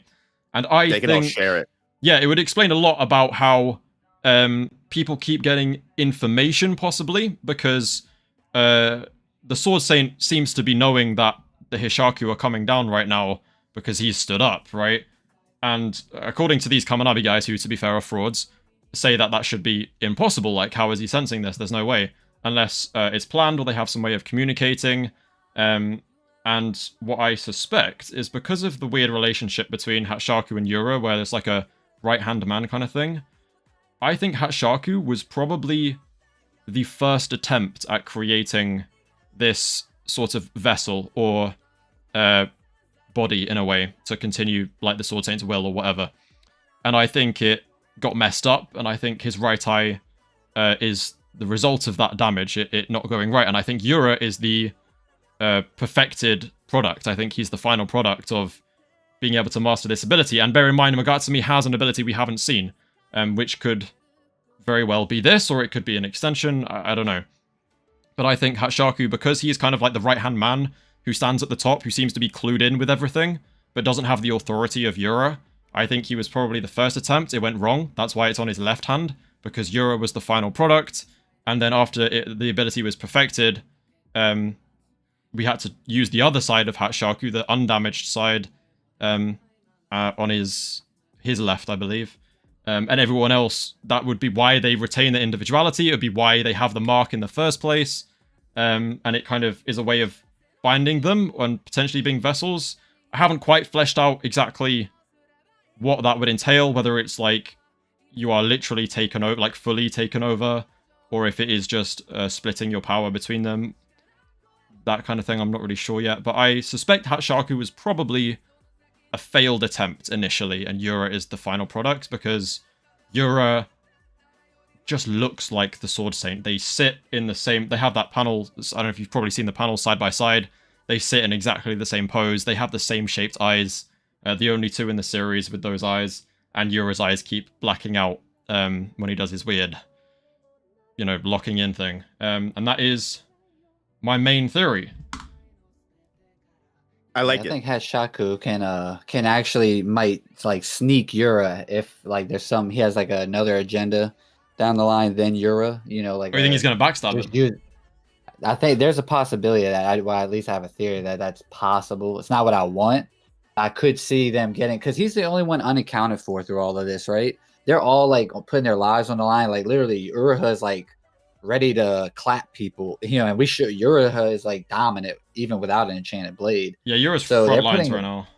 Yeah, they're gambling a lot right now. The whole organization, aside from Hishaku, is like there. Mm-hmm. You know what I mean? Hokuto's now going to be on his way, but he's still just chilling in his cafe. Like doing it from behind the scenes. Like he's just like sus. You know what I mean? I can see him aligning a different agenda. That's interesting. I like the idea of him being it makes me think a lot, because it's the idea, like I said, that eye is interesting, and I didn't even realize that his tattoo was on the other hand. That also I definitely think is an important thing to know, like especially with the Hishaku sorcery that we already know of, with the fact he can like implant seeds within people that are basically like, all right, it's like they can take it out and then it explodes if they need them to, or like it's possible. It could be so many different things. Like you said, it could be a way to share the Shinuichi's power. It could just be like a buff. It could be like a way that they're all able to communicate. I mean, it could even be as simple as like it's a way for them to, if they get compromised in any way, they can just take themselves out. Yeah. I mean, I like the idea that Hishaku with his eye and the tattoo on the head, maybe he is like a golem, or like he was created by something at first, and then he was just a failure. And then you've got Yura, who is the true vessel, or the true person that's able to connect with the Shinuichi or the Sword Saint in some way, shape, or form. I think it's almost undeniable at this point, especially with the couple of foreshadowings we've seen in the last couple of chapters alone. Of it was a big moment when the old man had that interaction with him, but I think it was solidified the moment that Aruha had that interaction with him in the last chapter or so, where he was like, oh crap. I think he was pissing. No, but see, it was the thing about Uruha, like it was the way he said "you." It was like he recognized Sword Saint power specifically. Was it's kind of. I think it's important to note that like all of the Hishaku members, or at least like a good 7 of them, are all children.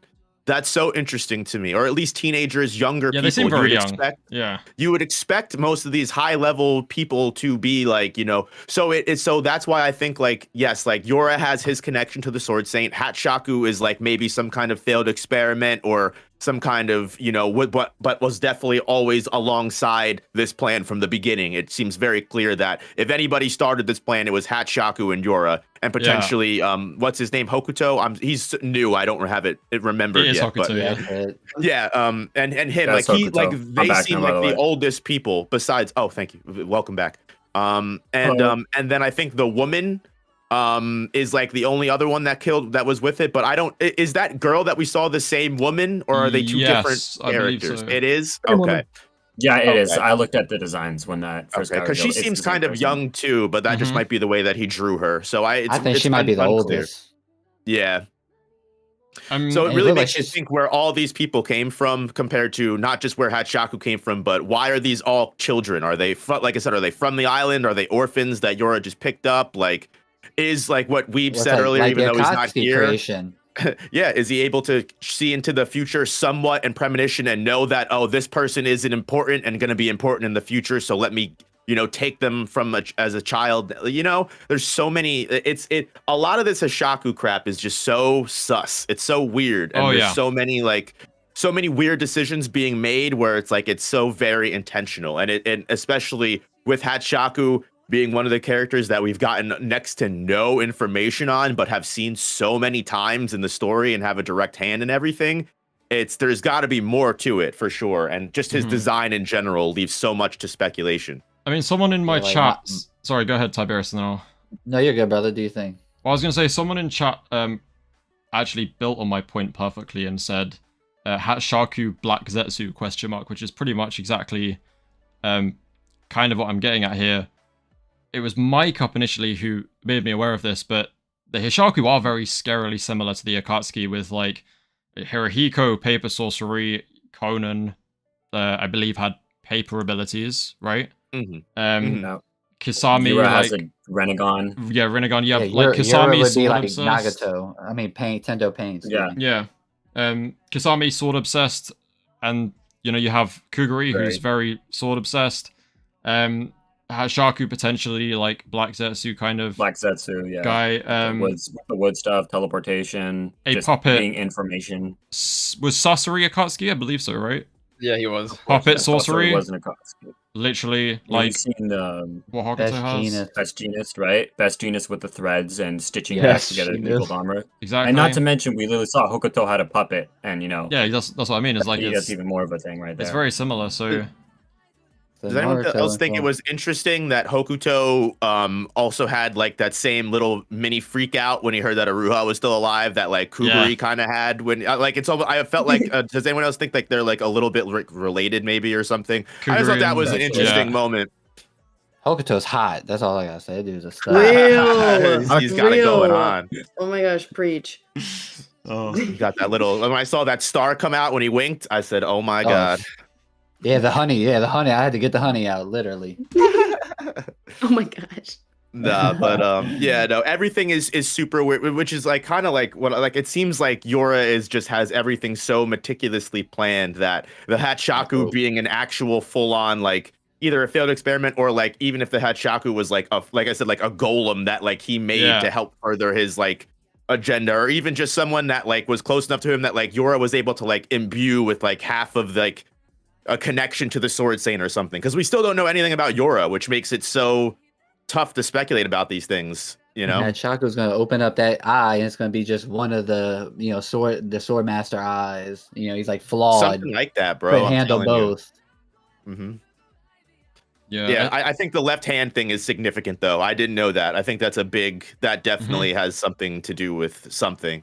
because He have a chip on his shoulder because of that too. It's you a know? Hokuzono thing. He loves his just dropping his little breadcrumbs, little details. If I see something like that, realistically, I know better now. If I saw something like that in Jujutsu Kaisen, I'd go, I forgot to put it on the right hand, whatever. But like That's true. Kagurabachi, I don't know. I don't think anything's a coincidence. Maybe I'm looking into it too much, but I feel like Hokuzono because like we're 90 chapters in, the story feels very solid and consistent right now. He gives the impression that he's known, like he knows where he wants to take it, and he's known what he's been wanting to do with it from like quite early on.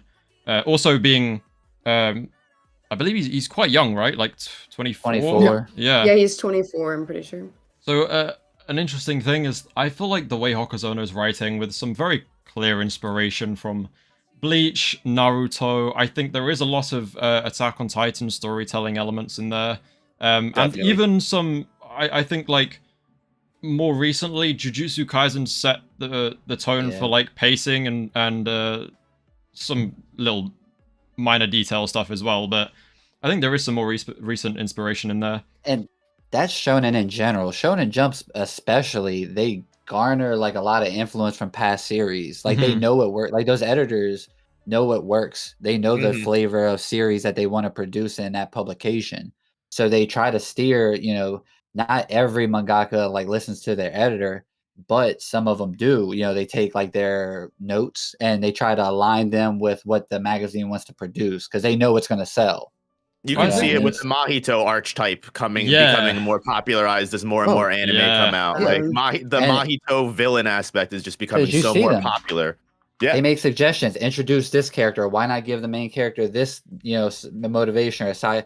And you just see stories change, and they start to like, you know, get influenced. They don't copy other series. Like great creators get influenced and you know build upon it. You know what I mean? Like Gege like took Nen and added a domain expansion. You know, obviously Nen is like a superior power system in my opinion, but he just like he didn't just copy it. Unnecessary jab. Right.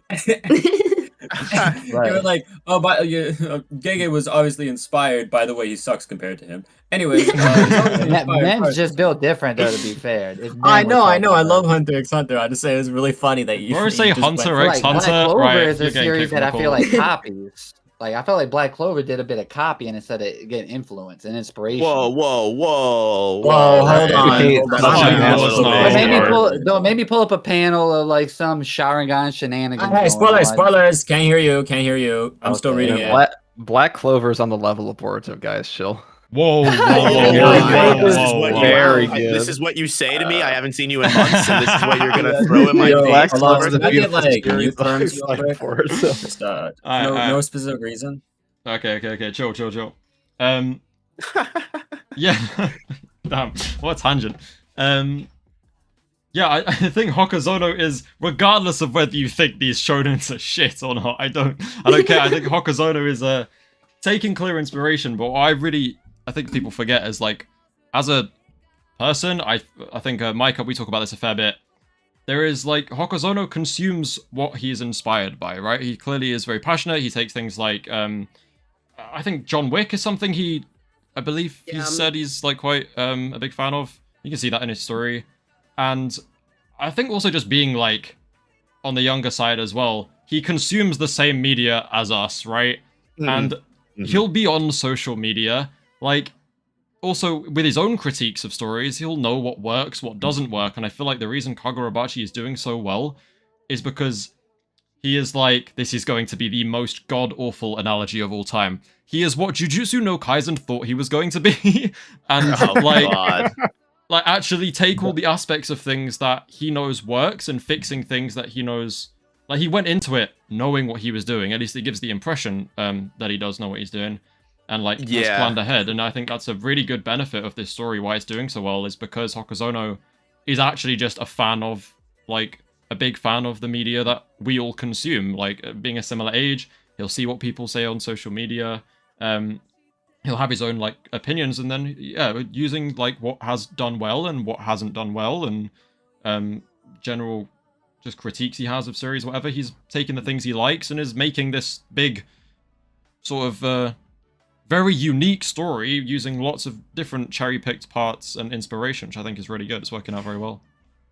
Yeah, in his author's comments, he talks about movies so often. It's crazy. Yeah. Like I remember like seeing I saw the Thunderbolts, and then his author quote literally was like talking about how much he loved Bucky in the Thunderbolts. Really? Yes. Like, what? You know, there's another one where he was doing like an MCU marathon while like writing one of the chapters, and then he said every single time that the Winter Soldier had screen time, he got no work done. And I'm like, that's the realest thing I've ever heard in my life. Yeah. Oh, he also saw Sinners, and he talked about Sinners, and then a few weeks later, Michael B. Jordan was reposting artwork of Kagurabachi. Yeah. Oh, we love that. That's I dope. do want to play devil's advocate, and I just not to throw anything out of whack. I do want to say this is the exact same stuff that everyone was definitely saying about JJK around the same time of this chapter. No, so see, let's all remember that. All right. I am so wary of that because, like, since I started my channel, like, it was beginning of 2024, I was a gay glazer. The theories were crazy, and of course, gay thought of none of that clearly. So I've learned my lesson about reading too far into things. But I think the difference here is that gay made it clear early on, like, it was very, I know what the ending is going to be, I know how I want to start it, but he did basically say, like, I don't know exactly how some things are being tied up. I feel like the difference... Not to mention he got hit with that Togashi sickness near the end. To be fair, in the ending, that was... Oof. Yeah. As a continued gay glazer myself, I will say the one thing I think he struggles with is the way that he lets his characters dictate the story, moreover following the plot. The way, like, if you read his interviews and you read the way that he constructs his stories, he kind of like lets his characters play the plot out and then just lets the story follow that way. Yeah. And that leads to things happening where we get characters that, oh well, you know what, the characters would kill this person here, and then we just lose all of the lore that was tied to that specific character because, well, that's just the way that he felt the story would go. Mm-hmm. And then we just lose. It's like that's kind of the mistakes that I think he made there, where he let the characters dictate too much, and he didn't also at the same time be aware that there are answers to questions that we still need, even though you think this is the way that the story would go. Yeah. Yoshino gone too soon. Okay, Junpei, maybe we're not getting so much. off track. We're talking about other series here, so let's bring it back a little bit. Yeah, let's bring it back. All Let's right. bring it back. Okay, I wanted to defend my guy. Who wants to talk some power scaling? Oh, I'm always in the mood to talk Well, power I'm gonna dip out of scaling. this one. But I'm gonna head out. I'll catch y'all later though. Yeah, it's all good, man. Peace, Being man. at the right man. time. Be safe, Yeah. Bubba. Y'all be cool. Bye. Peace. Thanks for the invite. Thanks for jumping on, bro. Anytime. Yes, sir. Have a good day. Peace. Stay frosty. All right. Regardless, anyone else got some talking points they'd like to bring up? Could be from like the I newest have chapters, some older things. I have a really random question. It's kind of about what we were saying about Hokuzono. I don't want this to come across the wrong way. I'm not trying to make assumptions here, but based on his age and his like for Western movies and the fact that he's going to the New York convention thing, do you think he speaks English to an extent? Like, do you think I'm guessing to an extent. Most mangaka do speak English to an extent. But I mean, I think they learn English in school, right? Yeah. Okay, but I supposedly learned French in school, and I think True. This is true. I took 3 years of Spanish. I've basically nothing to show for it. I speak more Japanese than French. I live in a half French place, and I know like jack all half the time. Yeah. I think Japan, the one thing I will say is different because I think they even use English in some of their even if you ever played a Japanese video game, like they still do put stuff in English in the Japanese video games. So I feel like there's a base level of English, probably at least probably hi, hello, just enough to have a tourist conversation, probably, you know. Well, the reason I ask is because, again, Mike Up and I speak about this a fair bit, and it's one of the kind of concerns that we have. I know most mangakas, in an extent, will be, but due to his age as well, I don't see a reality where he isn't a little bit, looking through social media. So I am curious about, I wonder what he thinks of, if he sees what people think of his series, and, whether he consumes that and just sees it casually. And I'm also, it's a dangerous, Mike Up and I were talking about it being, a dangerous game to expose yourself to that as a writer as well. Because we know what our fandoms can be like. If you look at the author of Boruto, that guy had to delete every single social media he had because he was getting sent tons of death threats. And regardless of your opinion on the series, that overall is just a terrible thing to happen. Gachiakuta is a good example. Kei Arana's she had that whole issue with Kagurabachi where everyone was posting the thing and she was like, no, it's not a reference, which it's I could see both sides of that, you know. So it's social media can definitely influence a writer, and is that a good thing? Is that a bad thing? You know? Yeah. It's a good thing for Gege. Not Gege, sorry. He's the definitely not for Gege. worst receiving end of that. Yeah, no. Sorry, that's why he was in my brain. Good thing for Hokuzono is that I feel like most of the time, all of his fans are just we glaze him so much. We bring the honey every week. we're always like 10 out of 10, literally no matter what happens. I mean, granted, it's valid Yeah. It's because because it is 10 out everything of 10 really every is chapter. that good. Yeah. Exactly. Yeah. Whereas someone like Gege, who it's like, I think gets a lot of unnecessary hate actually, I but agree. Yeah. Yeah. like, I don't know, just like, I feel like for him, like that's what I'm most familiar with, seeing hate for him in that regard. And it's just like, I feel like if I was making something and I saw that many people just like say the most awful, heinous things every single week, that's gotta be like the worst feeling in the world. Deflating. Yeah.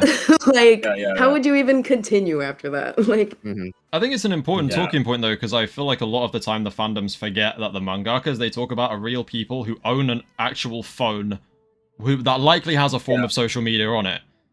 And think I about think the my extent. favorite Go on. my favorite person who ever talked about this was Kubo when he lashed out against fans. He's a who were monster, sending bro. him The threats. Kubo. And his statement, which I Good for him. hold a lot of value, because when I make videos, I really try not to be overcritical of the art I'm talking about, because his statement is that it is a honor that you're able to enjoy, critique, and discuss someone else's content that they put their love and passion into, Mhm. and to spend your time on that content insulting it and mocking the person who creates it shouldn't even have the ability to read it then.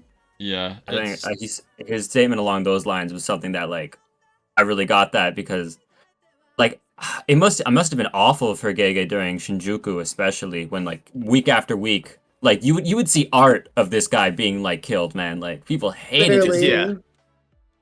Yeah, I think a big issue is because a lot of these and a lot of the times when you do see like full on like communities that are, this is 10 out of 10, you know, this is the greatest thing ever, you can kind of see how a lot of that stuff can create whiplash and immediate reversal the moment something comes out that a lot of those people don't enjoy. Which is kind of what happened with Gege, right? Because I feel like during Shibuya incident, that's probably what you saw was everyone, this is 10 out of 10. This is the best shonen ever.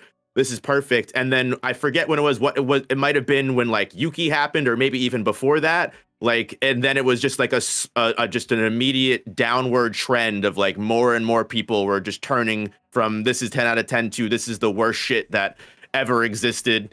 And like, you know, I guess it just depends. It depends on how, because the one thing that I find is like some of these people, when it is 10 out of 10, they get so attached to the material that if it doesn't go the way they want, then it's just an immediate explosion. Do you know what it is? It's the chapter 236 effect. Someone's just said in my chat, when Gojo died, the gates of hell opened. And it's so true. Because you build up a character like that with such a fan base, and then do something that I think is, I consider it peak fiction. I think Gojo is the best part, including his ending. Like top 3 best written chapters in the series. It's so good. I love it. Amazing. But obviously, fandoms being fandoms, it's all, yes, Gojo is the best thing ever created. What, you killed him? Yeah. All right, now we're going to like send you heinous messages for the rest of your life. It's, you know, it can switch like very what someone fast. just said in your chat. It's the Attack on Titan thing. You know, everyone Exactly, loved that series. yeah. Say what you will about the ending. You know, it's like, you know, like it was an immediate like divisiveness. Divisiveness. I'm sorry, that wasn't divisiveness. Isn't a word. But if you kind of even see, oh, go ahead. But looking at a positive side of this, it's gotta be really funny. Like, imagine Hokuzono going on Twitter after the chapter when Samurai was off screen and seeing all these people be like, "Oh, I can't believe that was such a terrible performance from someone who's supposed to be like a main villain," and him just being like, "Oh, they're never gonna see it coming next week. They're never gonna see it coming." Like, that's gotta be really funny. Like when you have a genuine plot point that comes out that people hate, that's gotta suck. But when people fall for something you're tricking them into, you must enjoy that a lot. True. Yeah, definitely. There's positives and negatives to it, which you're always gonna have in any type of fandom. You know, for me, like what worries me is like I think it was when that Hirohiko moment came out when he just like was crying. You know, he was crying, shitting, pissing his pants. Oh my God, like bro. I saw so much crazy work there. like saw so many pictures and just memes of like, oh, he's a fraud now, fuck Hirohiko, like he's ruined as a character, and I'm just like, this is clearly development for him, right? Yeah. Like it's just people just are so quick to react to things nowadays. They're not willing to let it cook. So I mean, yeah, like, not even that. Like, that's just kind of been how the weekly experience has been for manga for almost as long as it goes back. Like, you could Very go back true. to like, you could go back to Byakuya in Thousand Year Blood War. Remember, like, That's like the best don't. example. next day. Yeah, that's a whole something. Like, that's a weekly reaction to something that was clearly going to have development for multiple characters, but people chose to ignore it for something in the moment that they hated. Yeah. Or even like this already kind of happened in Japan for Kagurabachi, where when Uraha like died in quotations in the manga, a lot of people in Japan didn't like that because Uraha has a really big fan base in Japan, and then the next volume after the one where Uraha died actually dropped in sales a bit. Yep. Yeah, like that's already happened. It's just an issue. Well, like, people are very reactionary. It's always been like that since like the beginning of time. People will react to something they see in the moment. So that's kind of the issue with the weekly system. Like, you don't get enough chapters to really see the full thing. But no matter how much chapters you give someone, you're not going to be able to see the full thing. Yeah. It's the same thing of like, I think Jujutsu Kaisen's ending, as much as it's still held in, it's a controversial one. There's a lot of issues with it, sure, but I think over time, I am seeing people warm up to it. It's the same with Attack on Titan when the anime came out as well. I over like the course of a year, the reactions that people were starting to warm up to it because the week by week of manga is like such a detrimental thing when you spend that much time consuming it on the internet as well. It's like you consume the chapter and this is kind of mostly our fault, but like you go watch YouTube videos, you go on Twitter, you like go on TikTok, you see edits, you see people like spreading agendas, spreading factual information, like straight up lying sometimes, and it, you know, it kind Straight of up lying sometimes, a little bit of understatement. okay, straight up lying Like a lot of straight the up time. lying most of the time. Like, They're lying Yeah, most of the 90 a time. good 99% of time. Someone that just Yeah. made a video on that shit. 99% of the time. Yeah, like Yeah. Yeah. it makes it very difficult for people to stay positive like 100% of the time while it's going week by week because the attention spans are shot. So like one thing goes wrong and suddenly it's I'm jumping on what everyone else is saying and we're gonna forget that this guy exists as a person and just rip into his work, which is Yeah. you know, if you love the series, have some patience, let him cook, and then go back and hit a reread if you and then see if you Yeah. I think mean, the I same. imagine Like, those people aren't Word. hinged in anything they're doing. If they're like acting that way online. yeah, I mean 100%. I mean, it's also like someone in your chat just asked, does leak culture affect this? I definitely think so. Because like that's how things like agendas and misinformation spread even further. Because you've got people that read it through TikTok, they read the leaks, they don't even read the actual chapter. Yep. And then they completely are just wrong about stuff in the series, but they're so confident about it regardless. It's For real. and that's how you create the toxicity in the fandom where people that all supposedly like the same thing are literally fighting and trying to like just do everything they can to take each other down because, you know, you might have said, hey, you know, this character didn't do this, or hey, this character did this, and it's like, no, they did, even though they never read it to begin with. It just creates nothing but toxicity. And you're right, it's always been there, but I think it's also like things like TikTok and more accessible leaks than the chapter itself also help influence it too. It makes it worse.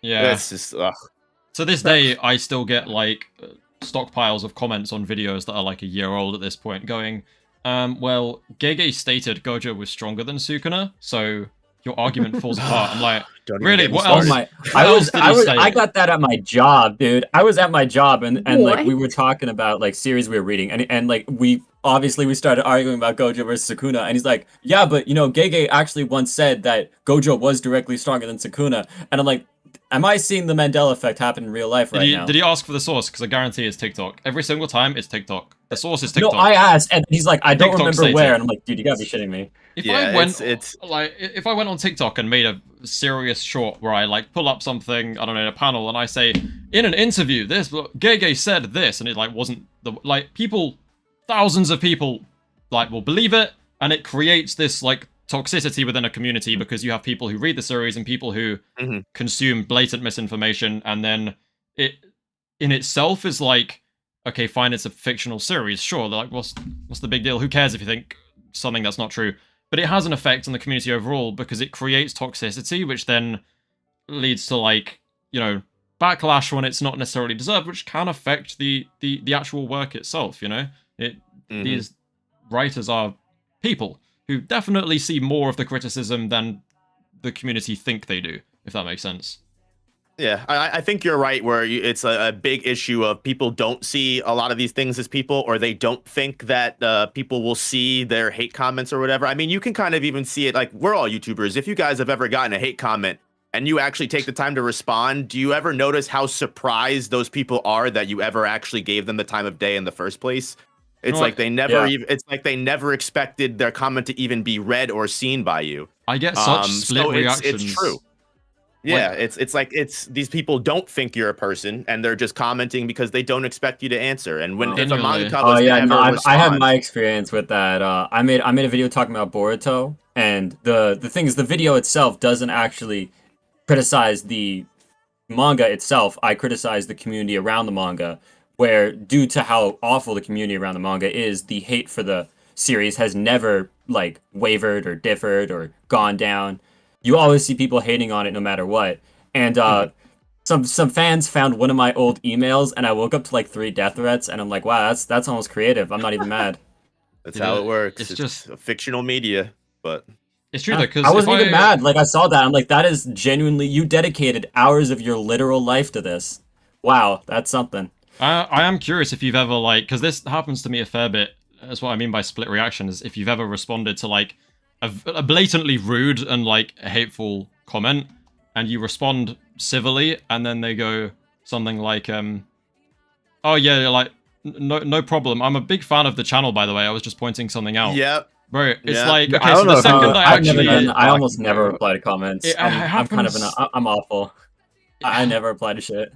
It's honestly, yeah, I completely feel you, Allons-Y, with that, where it's like that. Then it's like they play like a victim card almost. They're like, oh, Yeah. I'm so sorry. Like I was a big fan. I can't believe, like, or it's like it's the exact opposite, where it's like, oh damn, like I really must have pissed you off, even though like you responded with 1 sentence to like an entire essay. Yeah. It's like it's at that point, it's like there is no point to respond to comments, because they're just looking for that. There is no actual, you could argue with that person all day and give them every reason why they're wrong about something, and they're not going to believe it anyway, because they were just looking to argue. You know, brother, if they're being like hateful and rude, I'm an engagement farm that shit for days, man. I won't even read it. I'll drop a little something and just hope they comment again, because if you're gonna be like that, you don't like. I'm not gonna. I've spent a lot of time on this video, you know, and I'm fine with people having differing opinions, but if you're gonna come in and just be blatantly, and it's a lot of the time it will be replies to other people's positive comments that kind of take me off. It's like, well, someone's come in here and said something positive. Why are you now jumping on this random person for something that is like nothing to do with you? Like, at the very least, leave a hateful comment on the video, not just like start going after people who enjoyed it. So in situations like that, I'm just not worth my time. Leave your comment, I don't care, and then just exactly get on with your day. Who are you guys talking to? They're actually apologizing once you respond to them. I've never had that happen to me a single time. You know, I have. You know, it's funny, Corkless. I have had that happen like once or twice, and whenever it happens, it's always like a restoring faith in my humanity moment. Like, it's such like a, oh my god, I can't believe this happened. It does. It doesn't happen all the time. Probably like 1 out of 100 times. But I have had things where people are like, oh, you know what? You're right, and I was wrong. I'm so sorry for that. What? I'm like, holy, what? It does happen. It's like you don't expect a reasonable person is crazy. But it's weird, yeah, though, no, it shows you the like. It's almost like a reality check sometimes in a way when that happens. They're like, it's the fact you've responded to them with like an actual normal, non-aggressive message, and it kind of makes them go. I don't know. I would imagine if I was in that position, I would look at my childish message and it being responded to with like a relatively civil.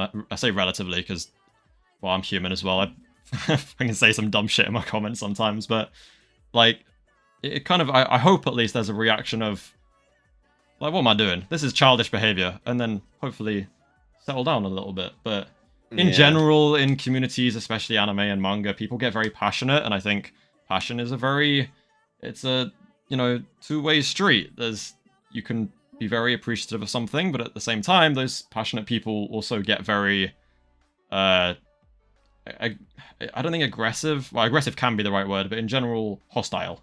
sometimes. The problem is they make these things their personalities. So when you criticize the anime, manga character or whatever, they feel like you're attacking them. Yeah. That's really what it is. It's like this Gojo thing. Like the people are so attached to Gojo that if you say you don't like Gojo, you're essentially saying to them that you don't like them. You don't like who they are because they associate and relate so much to Gojo, which is a crazy statement in and of itself, right? I mean, yeah. The overpowered, arrogant character that was literally written to be annoying and a dick. People are like, that's my guy. That's me. I love him. But So, yeah, they kind of projected themselves onto him. That's exactly what I mean. Yeah, go for I it. got a question for y'all. I'm curious about which character, like putting aside characters that have a lot of obvious build up in the series, like people like Hyuki and Chiba, what's a character in the series that you're putting a lot on due to just like small tidbits you got about their development? So like a character like Kuguri or one of like the various Hishaku who just seem to have like something about them that's going to really raise them in terms of either power ranking or importance of the series. So you're betting a lot on them. My stocks are in here. You go. Same. Here you go. That'd be the same for me. I really do think he might end up killing one of the other two sword bearers. I feel like due to how he's been broken down, he's basically going to get built up again in the story, and he's going to have like a very fast rise to the top. 100%.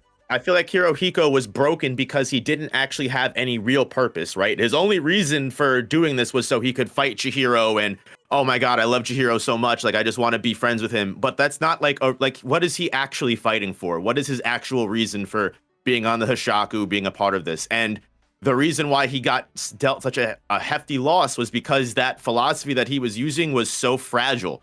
It was literally broken. Like, it was enough to get him to become a student of freedom and beat the 100 years of swordsmanship of the one Reagan style, but it wasn't enough to stand against someone like Samura that has a reason to do what he's doing, that has a reason to fight and do what he's doing. And I think that's what the development we're going to see Hirohiko get. I think he's obviously been set up as, like, not a replacement to Sojo, but as an answer to what everyone wanted Sojo to be, as like Chihiro's main rival that can go across him in the story and like develop and grow alongside him as like that rival character. So yeah, I think Hirohiko is, I think he's gonna come back 110%. He may even end up, I think, maybe not betraying the Hishaku, but being willing to. I could even see a character like him killing his own people just to like further his own goals when he does get that philosophy. People, but he doesn't have a lot of loyal connections to them. I mean, he literally leaked like some of the most important information to Chihiro just because he asked. Yeah, but I don't think he'll end up doing it, mainly because he was raised inside the Hishaku, so these people are the closest thing he has to actual family. I think Yura is well aware of the fact. He loves Chihiro, bro. I don't know, but I'm just kidding. He loves Chihiro. He said himself. Would that be? He said himself he has never considered anyone around his age as a true peer. So I'm he's looking to understand, like when he's talking about school and making friends and how to make friends and stuff. He genuinely believes, because of his environment and like, I mean, if you're going to be raised by Yura, sheltered and shit, oh god, I'm not surprised he turned out like he did, but he genuinely believes that the way he's meant to connect and make a friend is by trying to kill Chihiro and get like kind of grow alongside him, and they need to like clash and be rivals, and that's what his interpretation of friendship literally is. The thing that kind of like that thing Hirohiko said, the more like I think about it, the more it makes me think, what is the role of, he doesn't have an official name yet, but the guy who got his ass whooped by Uraha, who's supposed to be the strongest Hishaku. We're calling him Lucas, right? Okay, we'll go Lucas. Let's say Lucas. All right, so where do these people come up with these names? I'm sorry, go ahead. I don't know. They just get bored. They just do it. Hokusono doesn't do it, so someone needs to. So if Lucas obviously seems to be around Hirohiko's age. So like what went on between Hirohiko and Lucas for Hirohiko to like be living probably in the same area as Lucas and be like, I still don't like you. You're not my friend. I won't even try to make you my friend. I imagine it's like I don't know why, but in my mind I've got it as Yura is. I'm trying to think what a good example from another bit of media would be, but almost like Yura has made it deliberately so that they haven't grown up around each other. Like, everyone Agreed. has to be very secluded. I don't know why. There's definitely a better example of this, but the only thing that comes to mind is, like, if anyone's watched Logan, like, X-23, I'm almost imagining, like, Yeah, I know what you're talking a about. facility Yeah. in which Yura is keeping these, like, strong individuals who he sees potential and has uses for away from each other because, I mean, God knows why. He's crazy, but he's got some kind of plan. It does very much seem like Hirohiko has not made a connection with anyone. Definitely not Lucas. It also seems like Yura's the kind of person that's just going to, like, push his certain members to grow in their own ways. Like, he's not like, not that he's like against teamwork, but it's almost like he's like trying to like stifle every single person's individuality. Like, that's why he tells the one guy, hey, you're the strongest Hishaku member, don't forget that.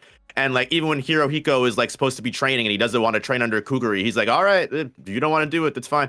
It's like he doesn't, like, it's almost like he's there to be like a guide, but not directly interfere with their growth and development, like in like certain ways. Like, and that's kind of what I mean, where like, I definitely think it would be crazy for Hirohiko to like turn on them. I don't think that's necessarily what I mean, but like, I think necessarily like if Hirohiko saw an opportunity where like he could get a leg up by letting one of his fellow members die or like something like that, like, not only would he be completely okay with doing it, as we talked about, where he doesn't really feel much connection to them, but I also feel like Yura wouldn't necessarily be like, oh, Hirohiko's a traitor, because Yura would be like, well, hey, if that's what made you stronger, you know, do you. Well, that's the thing is, Yura, the way he acts around... So Hirohiko tends to be... He's a bit of a loose cannon, right? He kind of goes off and does his own thing, but every time Yura's... Because other Hishaku will report to Yura about Hirohiko's actions, or even Hirohiko himself is going to be like, nah, I'm gonna go, like, play with Chihiro for a bit. Literally, it's like a text message he sends him at some point in their first fight. Yeah. It's literally... The scary thing about that is Hirohiko is a loose cannon who is very much kind of driven by his own agenda. But Yura doesn't seem to care. He kind of knows that Hirohiko is, like, this stray, but I think Hirohiko is literally just a pawn, just part of the plan. He constantly puts him in charge too. He's like, hey, Yeah, listen, Hirohiko's, listen to him. He's like, he's not even following the mission. Hey, listen, he's in charge. I don't know what to tell you. It's an interesting dynamic. Yeah, but going back to that original question of who do you are willing to put the most purpose onto, I think Kuguri is going to have a lot of importance coming up to post this arc, and when we move on to the next two sword bearers being introduced. Oh yeah. I feel like he easily is going to probably be the Hishaku with the most center focus, because he's quite literally carrying one of their blades on his back as we speak. I think one thing I really hope Hokuzono does is we need to explore other sword styles beyond EI White Purity, and I hope Kuguri, who isn't a user of EI, I hope Kuguri is proficient in a sword style that another one of the bearers uses, probably one of the offensive bearers. Yeah. When he sees Chihiro perform that style, he actually says that it is one of the purity styles, meaning that he knows of multiple. So he might be a user of a different kind of purity style. That's a good point. I hadn't realized that before. EI White Purity style. There'd be... Wait, is it the purity or the EI style? Say it again. I think it's the EI style. I'm pretty sure I think it's the EI there style. Are other but he refers EIs. but he refers to there being multiple styles. Regardless, he knows of multiple. That's good. I hope so. But that also reminds me of who I was going to give for that answer, and it's Kiri. I think Kiri and Mitsuki. We're getting a lot of setup as these chapters go on for characters who don't have other style. For sure. Well, I think Natsuki and Hokuto that is a battle I think is set in stone for the story. Like, Agreed. I think Hokuto thinks he wants Uraha. I think he's going to find, at least what I took away from that chapter, I spoke about it in my video, is that Natsuki was training for the last, he was trying to make sure that he kept getting stronger over the last few years, right? And I think it's meant to imply that he has surpassed his brother in sword skill. So I think Hokuto wants to go after Uraha because he believes Uraha is the most skilled swordsman. And I think he's going to actually find that the worthy challenger he's looking for is Natsuki, which is where they're going to have a rivalry, and Natsuki will be able to effectively exact his revenge, which again is one of the main themes in Kagurabachi is it's a revenge story. So I think those two have a very. I think, yeah. But like, I kind of get. There's also set up that Kuguri doesn't actually like the enchanted blades that much. When he gets to face off against Samura for that brief moment, and Toto asks him, "Did he not enjoy that?" He says he doesn't look to fight monsters like that. He's too strong. So I think. I mean, like, it feels like there's so much setup. I feel like he almost obviously has Subaru's enchanted blade. Due to his introduction being about fish, and we learn that Subaru is someone obsessed with making sushi. So they're so I feel like it's very obvious that he has his enchanted blade. So he's either gonna meet Subaru, and it's gonna lead to him not choosing to be the bearer. He's not gonna want to be the bearer of the enchanted blade, or he's gonna come to respect the sword bearers, and he's gonna like be able to wield it almost to like a near mastery level very fast. Yeah. That does actually remind me of a question I have, which I feel like this could be embarrassing if it's already been answered. Why specifically do we think that Yura wanted to give up possession of the Shinuichi specifically? Like with the Rakuhiro and it ending up with the Kamanabi seemed like it was a deliberate plan, right? He just kind of wants to know what's going to happen. But by just giving the Shinuichi away, like to the Kamanabi, doesn't really. It could kind of go into what Weeb was saying about the future sight, right? Sure. But giving it to Kiora, he states that like he just wants to know what will happen. Yeah, but I mean, it seems like everything is plotted out, right? Yeah. Where like if everything is plotted out to the point that the Sword Saint like called out Magatsumi at like a literal specific point in time that he knew the Shinuichi would be released and would be active, like if that's the kind of level of preparation that we've come to.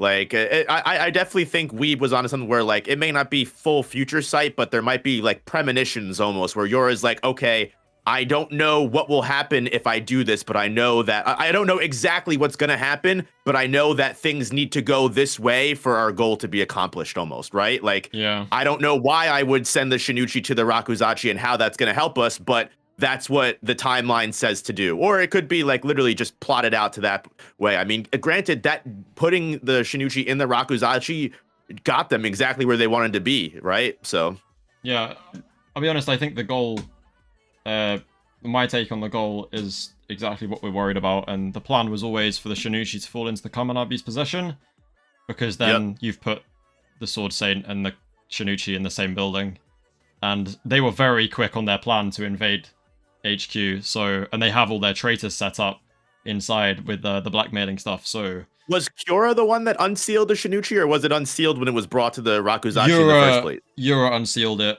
yeah. Okay. That's one of the scary things about Yura, is the higher-ups of the Kamanabi said it would take the most skilled sorcerer 10 years to break the seal, and Yura managed to do it in 3. Yeah. He said that. Yep. So we're shit. We're cooked basically because Yura's that guy. Hey, thank you very much for having me, guys. I have to dip out. No worries. I appreciate all of you. You're all great people. Yes, thank you very much for jumping on. It was a good time. Anytime. Feel free to throw me an invite. Everyone have a good rest of the weekend. You too. Peace out. Thank you. Appreciate Bye. it. You too. Take it easy, dude. Okay. We've been going for like 2 and a bit hours, so I think we'll start wrapping up. If anyone has final questions, final points, anything they want to talk about at all, or ask or discuss, then feel free. Yo, Allons, do you have room for like a theory again? A what? A theory? Do you have room? Yeah, go for it. Okay. How long have you been here, Shiny? He has been here for about 20 minutes, actually. 15 minutes? Damn.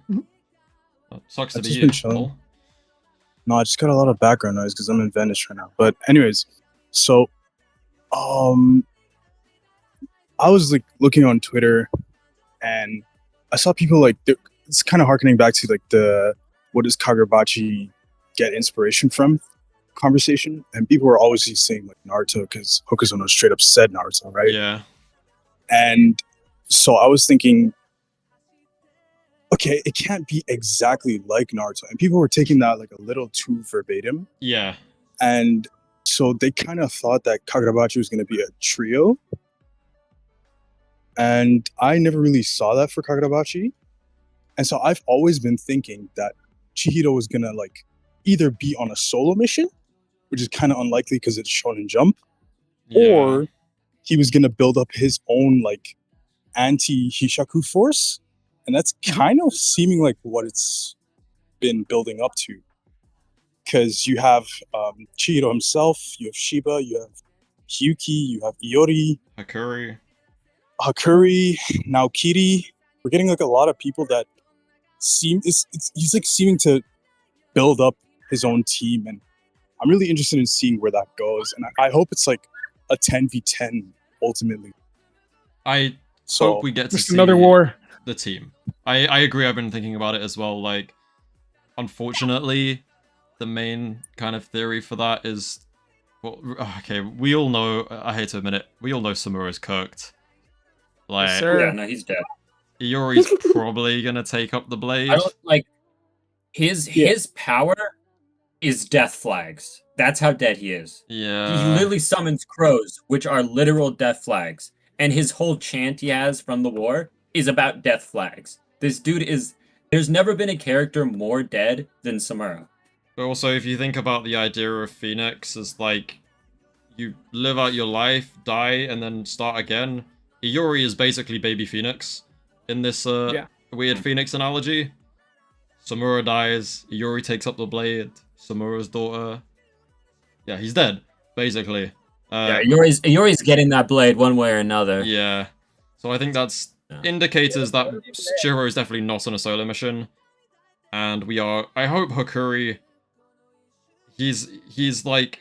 I'm so confused what Hokuzono is doing with him. I like it. I like all of it. I think it's good science, but... The restrictions we're putting on his abilities, which we don't really understand what they are. And he seems at the moment out of his depth, because last chapter he was lost. Let's be real. He was all over the place last chapter. The thing about Hakuri is he is the worst person to be important, because Hakuri takes any moment he can to sacrifice himself for the greater good. Because in his eyes, he needs to do everything he can to make up for not reacting to what the Rakuzaichi was doing sooner, and to not let someone else die in front of him again. But we've obviously seen so far in this arc that is just constantly happening, and it gets a lot of attention that he isn't able to save a lot of people around him in this base because he's important, and he technically matters more than them, and he hates it. Yeah, I think he needs to get way stronger and cook. I just need to see him he's do going something to get a huge buff in power. Yeah. He's going to get a huge buff in power. But like, we're not going to see that until there's some kind of acceptance about his role in the story, because he just despises what he basically has to be so far. He's like one of the most crucial parts as well. So crucial that Yura was like, this kid's going to be a problem if his storehouse thing keeps going. So yeah, he definitely needs to go on a little bit of I think Yuffie's ability in this whole thing. See, I agreed, but now I quite like the fact Hokuzono found an excuse to like erase all his previous registers, because everyone was just going, oh well, he can just summon Chihiro to him again. So okay, well that trick's gonna get old eventually. That's true. Anyways, I have one more theory before you wrap up, and it's building off of your theory, because I was watching before I joined the call. So you thought that the Hishaku were linked with like their tattoos, and that was like influence of the Magatsumi, right? Yeah. Well, I think it's way deeper than that. I think that it's part of Butterfly, like part of one of Magatsumi's abilities. Oh, interesting. So this was pointed out to me by Tiberius, and it's when we see Kyora getting taken over, or at least like him losing his mind, his eyes start to get grayed out too, like what happens to Yura. And that's exactly I'm gonna when... have to dip as well. Sorry to interrupt you. I gotta go too now. It's all right. I really appreciate you joining. Thanks for hopping on. See y'all. Cheers, man. Take it easy, man. But yeah, so Kyura's eyes darken after he gets hit with Butterfly. After the butterfly like spawns in behind him. Did you mean that moment? It like sinks into his skin. Okay. Interesting. And I think that's happened to more people, and we were talking about like how. Oh wait, I understand. Yeah, I understand what you're saying. Okay, I get it. Yeah. How would Yura have gotten influenced by the Swordmaster? Yeah. It's if that happened during his prime, because we know that all this time Swordmaster's been malnourished. He's just been sitting in the bunker, so he wouldn't have had like an opportunity to do that. But if he did that like during the war on like a baby Yura, that would be a different story. That would actually that would very solidly explain why the Shinuichi like is capable of like being, because we know enchanted blades can be controlled remotely, right? And it's literally if it isn't just an ability to take control, then like Yura knew for some reason, yeah, for some whatever reason, Yura suspected or knew that the Shinuichi pose a risk of the Sword Saint being able to take over whoever's going to wield it as long as it's contracted to him. Exactly. And then also, yes, what happens to the butterfly, like, absorbed into Kira. Kira got the eye thing Yura has, taken over, literally being controlled in a battle of who has control with the Sword Saint. And again, that's the whole point of Kira's character, right? Is like, he maintained control as best he could, and his, like, resolve allowed him to, like, put down the blade. But, yeah, that would make a lot of sense for how he's able to do this and how the Hishaku would have that power, I guess. Yeah. And you were saying like that the pine tree sorcerer was like a prototype. I think that could very well be the case. Because what if he did that? What if like the pine tree sorcerer was his first victim? Like before he knew what he was doing, before he could control the power. Before True Realm, that kind of like, or edging into True Realm territory as you're getting the hang of it. Yeah, I see it. That's why he only has it on one eye. All right, Hokazono, I know you're listening to the stream, bro. Don't change it. All right. I do just want to throw this out there real quick, because I think the only character we've seen besides the Master Swordsman and Yura to have kind of like these darkened eyes is the recently introduced strongest of the Hishaku. I don't know if you guys noticed, but he seems to have darkened eyes as well in every panel that he's in. So I wonder if he's like the latest, perfected vessel, perhaps, and that's why Yura's calling him the strongest. It's a different type of eye, though, right? Like it's just. Yeah, it's a bit different, but it is darkened in a way that nobody else's is. Let me have a look. Where is he? This fraud. Where's he at? Oh my days, bro. This guy, he's been in 2 chapters. Oh, I see what you mean. That's a bit odd. Yeah, no one else does actually have that. Oh, do they? Mm-hmm. I feel like... I don't think it's not in that the I could same find... way, but it is unique, that's for sure. Yeah. That's actually a good point. I didn't. But I don't that. know. Yeah, I just wanted to throw that out there. It is the same like weird shading pattern. It just looks more neat. But again, I feel like that's probably more likely to be a coincidence. Sure. But yeah, it is. Hokazono does like to do stuff with his eyes. That sounded weird. You know what I mean? Yeah. Yeah, I think we kind of always just reach the same conclusion when we talk about theories, and after a while you get to a point where it's like, alright, we've said all we have to say, and now Hokazono is just like too unpredictable sometimes. So I think we... Wait, Shiny, are you done presenting? Yeah, sure. That was about it. Cool. We can dive more into it like next week or whatever. Yeah, I mean, I'll It's like definitely... the gist of it. I'll definitely try to do this stream again, because there were some other people I wanted on who weren't able to make it. I think, well, yourself, Daffy, I learned. Thailand doesn't read Kagurabachi, bro. We're gonna get Thailand on here for. He just, he has energy. Cal, your podcast buddy, I believe, called Glow Plasma. Is that right? Glow. Yeah. He was gonna be here, but I think he was busy today. So I will be doing hopefully another one of these in the future. Probably some other goofy idea. We'll probably just sit and chat maybe next time about random stuff, or I don't know, do a tier list or something. But yeah, I kind of want to keep doing this because I feel like Kagurabachi creators, because the series is like still growing and it's looking very promising, will benefit a lot from, you know, having some kind of community like we had with JJK. So I'll definitely be doing this again in the future. Yeah, any final things to say at all before I wrap up? Not just I appreciate the opportunity for me. That's it. No, that's Yeah, fine, thank man. you. No, that's all good. I mean, one of the main I was saying to Weeb, one of the main goals of this was to try and give a little bit of like a platform or whatever for smaller creators. Obviously, Kagurabachi is like I'm in no position to really call myself a bigger creator because Kagurabachi is hasn't got an anime. It's not at that level yet. So we're all kind of in the same boat when it comes to making Kagurabachi content. But yeah, I think I found My Cup a few months ago, and that kind of like made me realize there was a load more creators than I initially thought they were. So I tried to basically reach out and find as many people as I could, bigger or smaller creators, and I was just like, hey, let's do something. So yeah, that's absolutely Awesome. no problem at all, and hopefully we'll be able to do more in the future. So thank you guys very much for jumping on. I really enjoyed hearing everyone's takes about Kagurabachi. Chat, I know I didn't read anything from you guys. Don't pretend like I normally do. You know what I'm like. But yeah, if you guys enjoyed this, then let me know in comments or on Twitter or in my Discord, whatever, and we'll organize something like this again. Maybe get some of you guys involved as well. And yeah, that is going to be it for today. So shout out to, let me read my little list.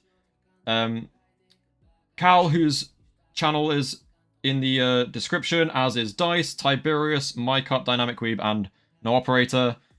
Shiny is always in my other descriptions. I haven't added into this one, but I'm too lazy to do it, so fuck you, Shiny. And I nearly said your name, Quirkless. We both know that you don't need the shout out, so What are you talking about? fuck you too. And on that note, thank you guys, and that is the end of the stream. Goodbye. Peace.